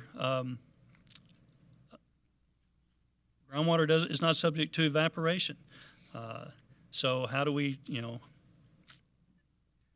unfortunately, there's not a lot of groundwater close that solves that problem. So in order to go find groundwater, we've got to go a long ways off, and that brings me back to the long term. That's just not. There's no way today that I think would be feasible for San Angelo to go do that alone. But there are some things we can do alone. Just as an example, over the last few years, even while the partnership's been going on, all three cities have had some short-term issues they've had to overcome. Abilene spent about $209 million to treat their effluent and put it into Lake Fort Fathom, and then they take it out at the other end of the lake. They built a pipeline and treatment plant to take water out of Possum Kingdom. Midland has developed the T-bar. Thank you. T-bar well field and another well field. I think they spent about the same amount of money. Both of those were to bring them back to pre-drought conditions. I mean, that's no new water. We're in the same position. So we're going to need to figure out what do we have. We spent $120 million in the Hickory, and that again went a long ways. But did it get us all the way there? Doesn't look like it did. Question: how long does it take these projects, like the one that Abilene did, the one that you're talking about, when they went in to go do these water projects to take care of the problem? How long does it take? I don't know the exact number of months that the Abilene project took. I know that they did that in a very fast timeline. I mean, they were very much under the gun, very concerned about their supplies, and they employed a process where they were under design and construction at the same time, and they pulled that together, and it turned out to be a very good project for them. They were kind of doing the same thing with the project to Possum Kingdom, and it rained and their lakes filled up. So they were looking real smart, the local lakes filled up, and then maybe that wasn't so smart anymore. But that's just kind of the nature. I was in Abilene when the reuse project was done, and from initiating contract until completion of that project was 1 year, and they were on a very fast. tight. Yeah. Incredible, actually. I was told at one point we had a contract for some water off of a ranch south on 277 South, and that not knowingly, we let the lease expire, and that the city of San Antonio came in and offered $100 million to get that water, and the rancher decided he didn't want anybody messing on his ranch and chose not to. Do you know Yeah, about unaware that? No, ma'am. I'd have taken the 100 million. I don't know if it was, I remember the conversation, and I don't believe Head of the River Ranch came up as the name, but supposedly we had a contract for a couple decades on that water, and somehow we forgot about it, and the guy. I've never heard anything even remotely like that. You know, I can't help but think, I don't know what everybody else is thinking, but we're here to prioritize what our next step is to be. And all of these future water discussions, in my mind, I always keep reverting back to the chicken and egg concept. It all comes back to our water treatment facility, and no matter what we do, that facility right there is so degraded that it's not gonna fit anything. So if I had to vote right now to do anything, it's gonna upgrade that facility with, in the back of our minds, keep in mind of where that next water is. But I mean, step one, we need a state-of-the-art facility to where our next water source coming in can handle it plus some. And I very much appreciate those comments. What I would say to you, though, is that I don't think that's the first step. I think the first step is understanding what our next water source might be, because our source water is, knowing that changes how we would upgrade that plant, or potentially could. So I think we can't, we have to do them together. I mean, to me, the first thing is understanding what our next source water would be. And then, So if it's a groundwater, it's an upgraded water treatment plant of kind of a similar of what we already have. If we do effluent, then to put it back into the Concho River for the bank filtration, that's a different type. What if, is there a hybrid? Is there something that can be compatible for every type, I could say, whatever possibility there is? I could say we could go build a water treatment plant that would treat water. I mean, there's technology out there. It would be some sort of membrane filtration plant, and it would be a great state-of-the-art facility. For no matter what water source right we have, now, whether we it be can, ground, surface. Yes. Right now, though, we can treat the water, the source waters that we have with the plant that we have. We can make good water. At a limited capacity.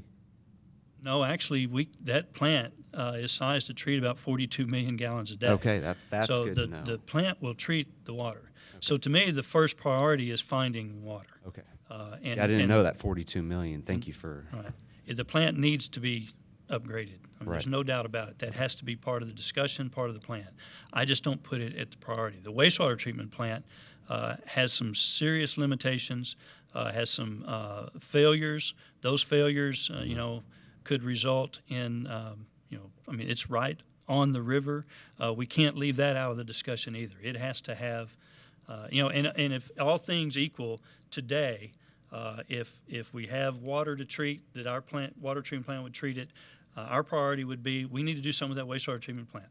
But again, we also, that has to be part of the bigger picture as well, is if we're going to want to put ourselves in a position of being able to use the effluent, then we have to design a plant that treats that effluent that we can then put it into the river, if that's the option. So we need to know those things. We need to have that plan developed so we can then make those decisions.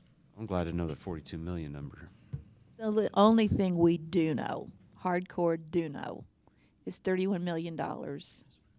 Hickory Aquifer, hardcore, that's what we know. That's the only thing we know for sure. Yes, ma'am. Let me make sure I say that's an estimate. I hope it's a good one. 31-ish. Ish. Yeah. Yeah. But it's the Plus or only minus thing 15%. that's hardcore in terms of strategic plan right now. That's that correct. is this is what needs to happen. This is approximately what it costs, and this is the yield on it. Everything else is That's correct. And I'm going to be bringing to you probably in July an option to move forward with developing a plan for bringing all this other information together. But whatever we decide to do, and whenever we decide to do it at the wastewater treatment plant and also at the water treatment plant, we need to have a vision wide enough, broad enough, that we can do anything that is necessary to be done over the next 50 years. So if we design this the right way, we should be able to do whatever we need to from the effluent, however that needs to be done, and on the treatment plant, we should be able to do anything, including desalinization, brackish water, whatever you want to call it. Let's not be short-sighted enough that we not be able to do what's necessary, even if this council doesn't have that opportunity to do it. But if we're going to do those things, it needs to be in such a way that future councils can come in, and that stuff is already there. It's available. You know, one of the greatest things, of course, we have is this thing called technology. And with time, technology changes and improves. And so we also need to take, we could make a decision today. By the time we implemented it 10 years from today, the technology could dynamically change. And so what we want to do is to make sure we're aware of future thinking, because technology will dynamically change, and better, for better, not for worse, for better. And so moving somewhat slow right now allows us the opportunity to look at what technology can add to the conversation.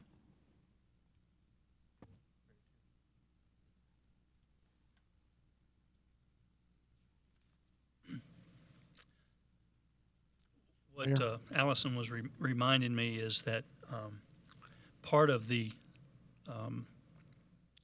developing this plan and doing the preliminary engineering is something that we also have to do. Rather than just making a decision, there's a whole part of this process that we have to do to get financing. And so we have to do yeah, imagine that. And so what I'll be bringing to you is that part of that is doing that preliminary engineering, so that as we begin to move forward with something, we have that in place where it's either state funding or however we would move forward. So that's just part of the... You know, one of the things that I think that we all ought to be very aware of and really focus on is the fact that because so many communities, water is becoming an issue, and if there is ongoing conversations about the need for waste effluent water, that today the technology, the information available on it is minimal. And what we want to make sure we do, we let enough time go by that we're not the guinea pigs for treatment, and that we really have a game plan that is forward-thinking financially, and that we let technology help take us there instead of us struggling with how to make it happen. Hey, Bill, Big Springs and Wichita Falls, how long have they had that project, the Fluent project? Big Springs has been in operation for several years now. Of course, Wichita Falls, that was they were running out of water, but they're not actually. It's not a DPR project anymore. They're taking it back to the lake, similar to what Abilene is doing. Right. Not the same, but it's the same, but it's not. Right. But it is, but it's not. Well, whatever we do, we got to make sure that we don't exceed our debt load as a city. That's exceed it. We want to exceed it? No, we No, don't. I know. Exceed. I know. Yes. The rest of us couldn't hear that. Don't. We Yeah, got it. don't. Yeah. And I'm like, oh, we No want to increased exceed taxes it? or Oh, hardly any yeah. I rates. thought he said exceeded. I did Also, too, so I'm like, let's go. Do I missed something not here? Yeah. exceed Thank you. our Heavy debt on the load. not. Yes, not N-O-T. Well, and that can take us into the next part of this discussion we want. And I wanted to just take just a few minutes and talk about our the financial planning and the 5-year rate plan. And so I wanted to this is a presentation that we did about a year and a half ago that when we begin talking about the need for the improvement of the financial position of the utility and what was actually taking place. And so I thought that was kind of a good place to start and discuss that, and then we can look at some of the changes that we've made since then. And most of that has to do with debt needs and debt requirements and the timing of those. What was important was four things, and that was, first off, just to meet the annual revenue requirements that we had for the utility. And then to meet our financial targets, days of cash on hand, debt service coverage, and those things. Look at any future water supply, and then and being able to move forward with that. And then look at our aging infrastructures. It's been quite a bit of discussion, and rightfully so. A lot of the water and sewer lines in the city are very old, and they need to be replaced. And I'm not going to get into that too much tonight, but we are moving forward with the street plan. And one thing we don't want to do, and you've all heard this, and you're very aware of the need to not do this, and that's put a new street over some old infrastructure and then be out there digging it up. Unfortunately, the reality of that is it costs a lot of money, and so.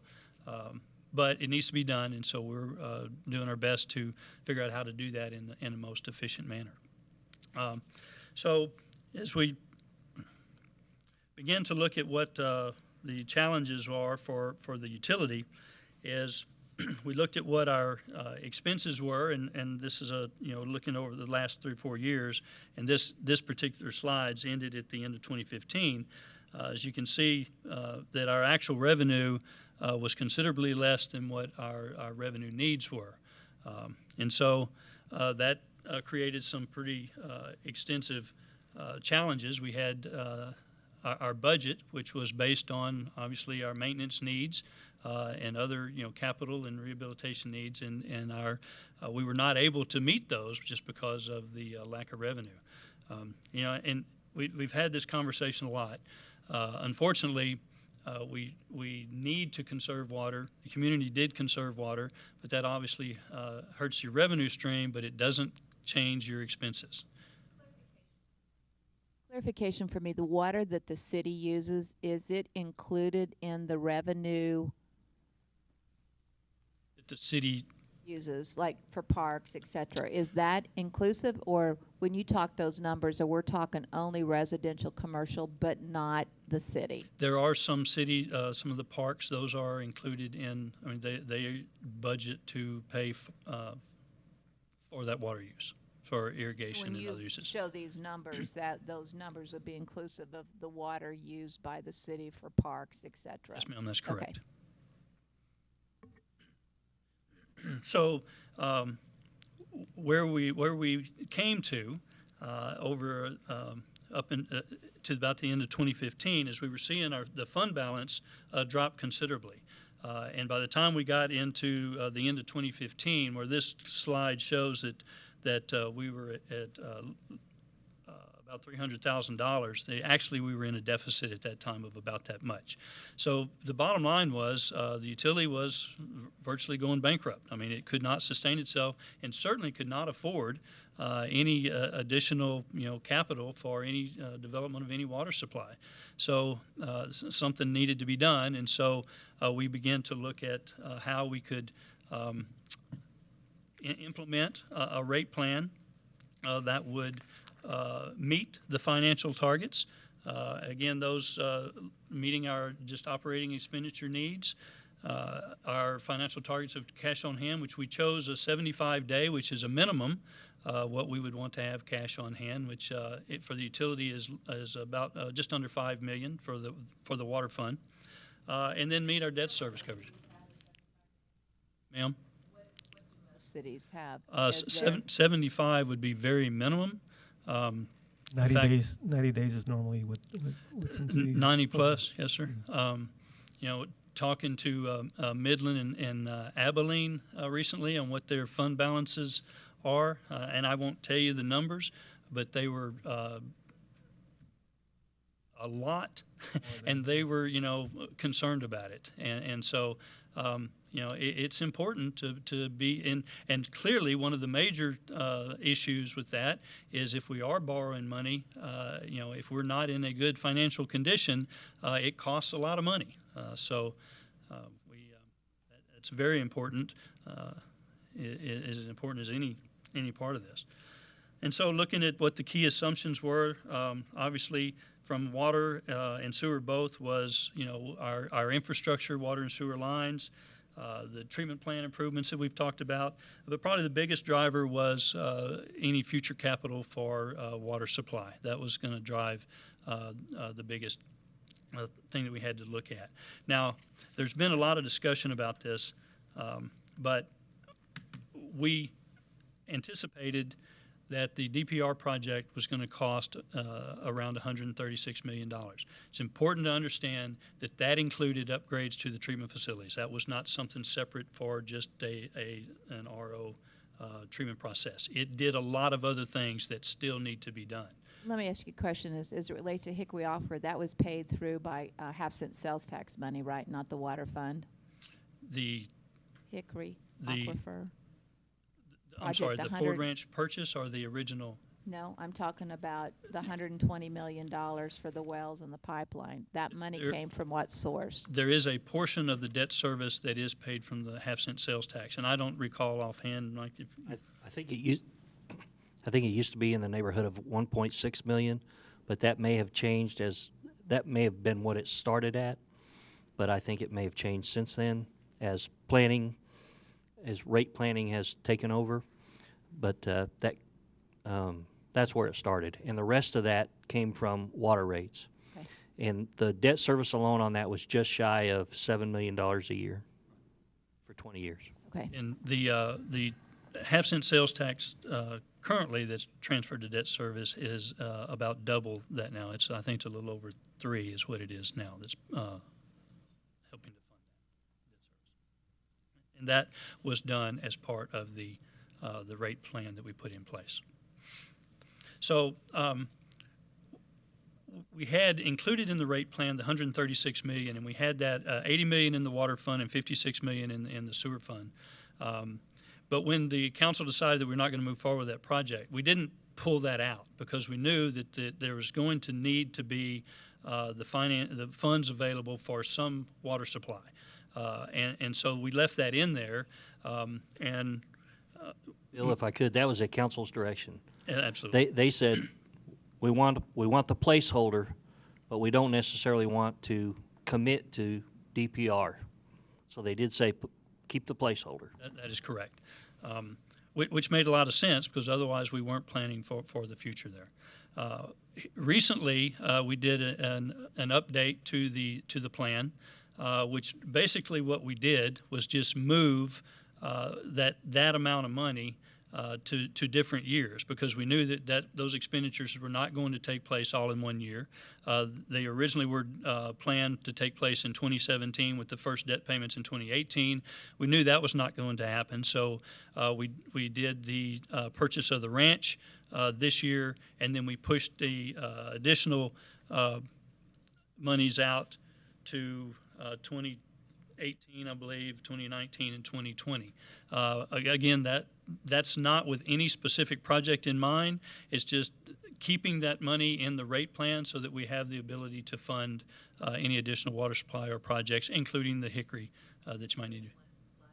Yes, ma'am. And in the wastewater, that's when we pushed that out to 2018 and 2019. And just to kind of show you what that did in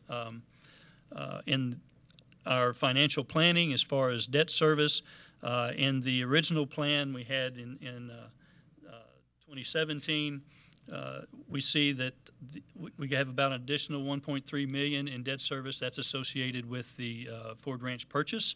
But then the out years in 18 and 19 was just based on the current plan and where we've plugged the potential debt service in. We would see not quite as much of an impact in our debt service in both 2018 and 2019.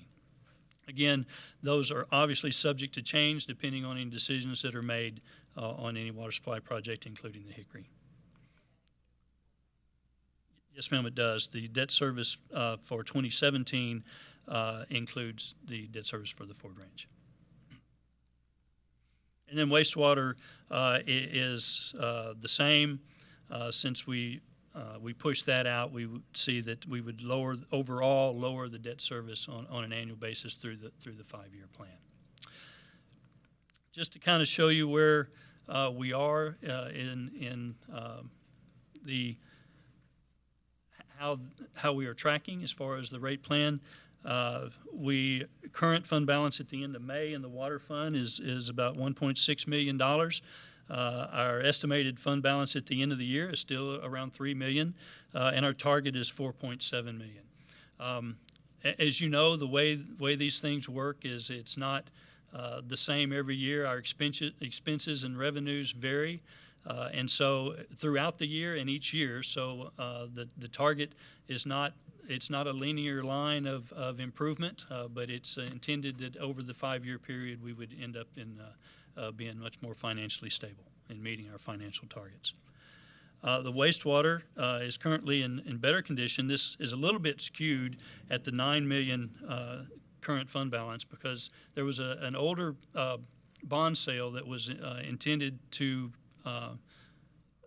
for a sewer line improvements that kind of sat on the books for a while, and that money is going to fund the project in the Santa Rita sewer project. So in order to get that out of that old bond fund, that money was moved into a capital fund to fund that project. So it somewhat skews what our fund balance is. Once that is moved to the fund that will fund that project when we kick that off, we're anticipating that our estimated fund balance at the end of this year will be about 4.1, which exceeds our 75-day. And that's good. Again, since our revenues and expenditures don't track perfectly all year, again, at the end of the 5-year period, we would anticipate being where we need to be. Just to show you this again, this is what the plan that was adopted by council, and these are not actual rates. This is what the estimated monthly bill would be based on a 4,000 gallon a month. It was 4 million. We'd get those revenues up, wouldn't we? Yeah. You got a bill. 4,000 gallon a month usage. And so you can just see what the increases are per month based on the projected rate increases, and those take place January 1st of each year is how the plan was adopted.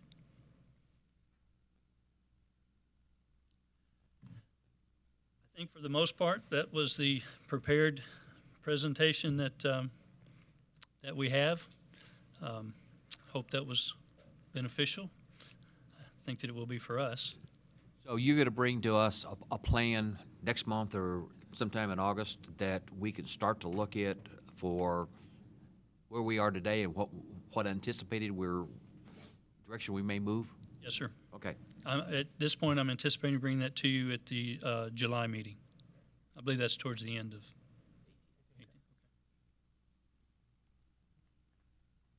I think that I thought maybe we might also be discussing that $25 late fee conversation. Mayor, thank you for bringing that up. I know no one wanted me to say that, but Actually, we've been spending a lot of time looking at what the options are there, and anticipating bringing back some ideas to you all in the not too distant future. What I would like to say to you, though, is that I think looking at that requires us to look at a bigger picture.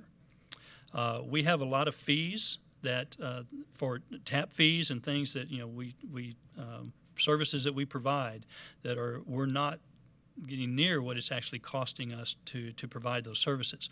I think it's important to look at those at the same time. There's several things like that I think we just need to look at the bigger picture and understand what's appropriate and what's reasonable, and then give you some thoughts there that you can make some decisions moving forward. Bill, there's this constituent that got a hold of Harry and I know, I just want you to explain it real quick about the fire hydrants and why they're having to be flushed and the water, and they're concerned that we're wasting all that water in the streets and stuff. Yes, ma'am. Once a year during the month of June, we change our disinfection process and go to free chlorine instead of the chloramines, and that's done just to kind of clean things out. It's an important process, and almost all surface water systems do that annually. When we do that, we need to flush a little bit more. It brings that chlorine through the system, disinfects the lines, and as we do that, we need to get that out. And so we flush more during that time to make sure that we have the proper chlorine residuals. And it's unfortunate, but there's a couple things, and I'd mentioned this to Mr. Thomas, that we've heard this a lot, people asking, couldn't we collect that water and do something with it? That would be very difficult to do. It would not really be feasible to be able to put that in a truck and flow it at that rate and drive it somewhere. The other thing, and probably most importantly, is while it looks like a whole lot of water, it's really not a lot of water. And so in the big scheme of things, it's not, and it's an unfortunate thing that we have to do. The state requires us to flush every dead-end main on a regular basis. We don't like to do it. We try to minimize that as much as possible by making sure we have proper chlorine residuals in those areas. But sometimes, and more than we would like, we just have to do it. We do it a little bit more during this time of doing called the burnout when we go to free chlorine. And hopefully we'll be done with that at the end of this month, and that will begin to taper off. Explaining that to him. Thank you. I will tell you the talk of the town at Market Street a couple Sundays ago was how bad the chlorine smell was.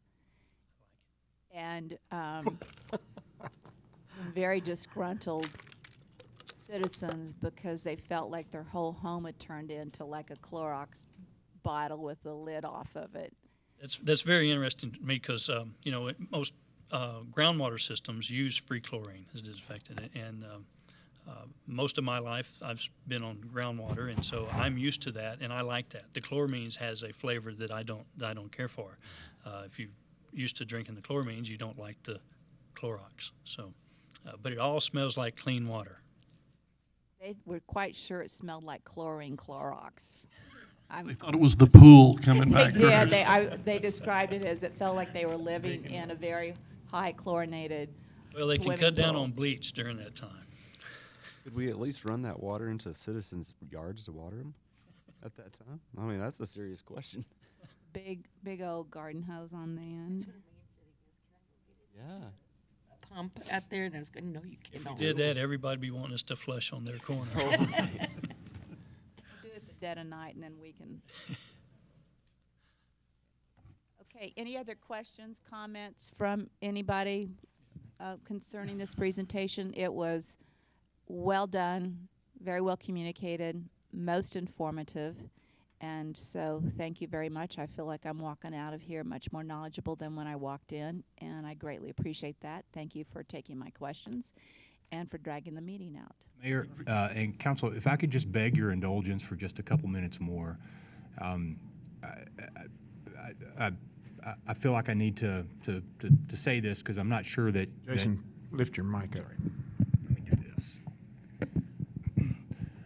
I'm not sure that municipal governments get commended enough about the work that goes into keeping a city alive and keeping a city growing. But Councilman, you asked earlier whether or not the city had didn't make the tough decisions 5 or 10 years ago, and is that why we're where we're at, and is now where we're making the tough decisions. When streets fall apart, curbs break, when downtowns crumble, it's easy to identify and it's easy to see that there's a problem and there needs to be an investment to fix it. And just as an observation, as a community, I think San Angelo has done a remarkable job investing back in the community, from your downtown to your museums and your park space and whatnot. And I think that's important. What folks don't often understand on the water side of the equation is that as a society in North America, we've really become victims of our own success. We've been so good at developing reliable, clean water that now folks just expect when they turn on the tap, water's going to come out, and they don't even think for a second about whether or not it's going to make them sick when they drink it. That was the goal, but out of that has come complacency from all of us. I want to say, just from looking into this community, I think the city has made the tough decisions, and there are folks across the state that have come to recognize the hard decisions that San Angelo has made and the forward thinking that you've done as a community, starting back in the 70s, continuing up through today. And so I think it's hopefully your constituents can appreciate that even though water supply development isn't as visible and apparent as a pothole or a dilapidated building that needs attention, it's every bit as important to the ability of a community to thrive and grow. And I just want to tell you from looking in that from as far as West Texas communities go, I think San Angelo has led the pack in making those tough decisions. They're all dollars and cents decisions, no doubt. Water isn't cheap, as Bill said. All the cheap water is gone, and so there will be more tough decisions for you to make. But you need to know your staff, and then I think as a council, you guys have made the tough decisions and have put this city in a great position. So, thank you, and this meeting is adjourned. Wonderful.